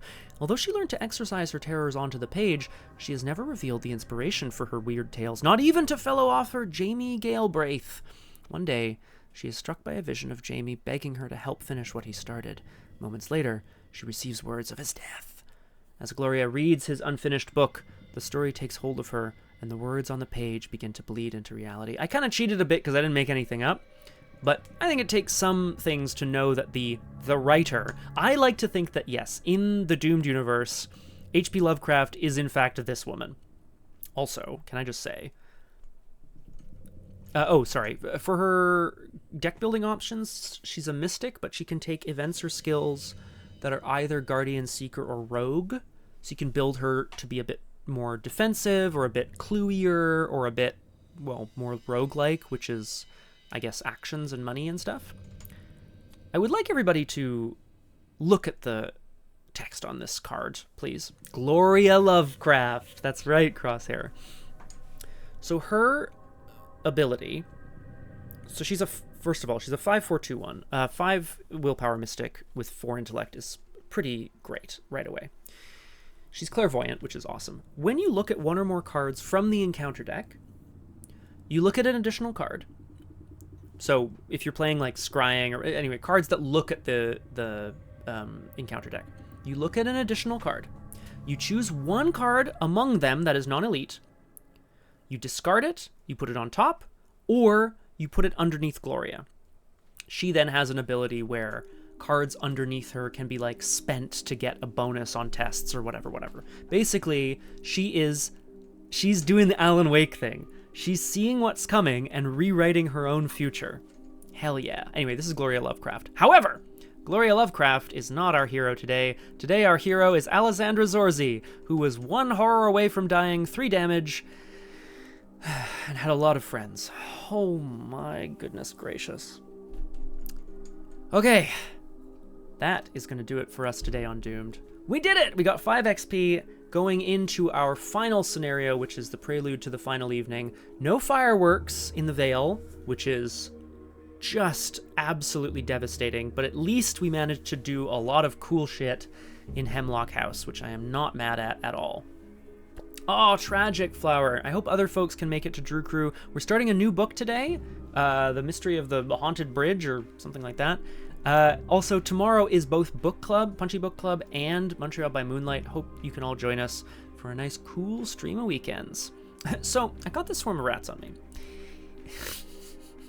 So two swarms of rats walk into a bar. Guys, thank you so much for joining me today. It's been a really good one here on Doomed. Looking forward to next week. Should be next Saturday, when we should be able to get to the beginning of the end with Alessandra, Zorzi, and the Feast of Hemlock Vale. And then, as I mentioned earlier, I have lots of very exciting things coming up for Doomed in the future. So we hope to see you all next time. Thanks so much for joining me, and we'll see you next time.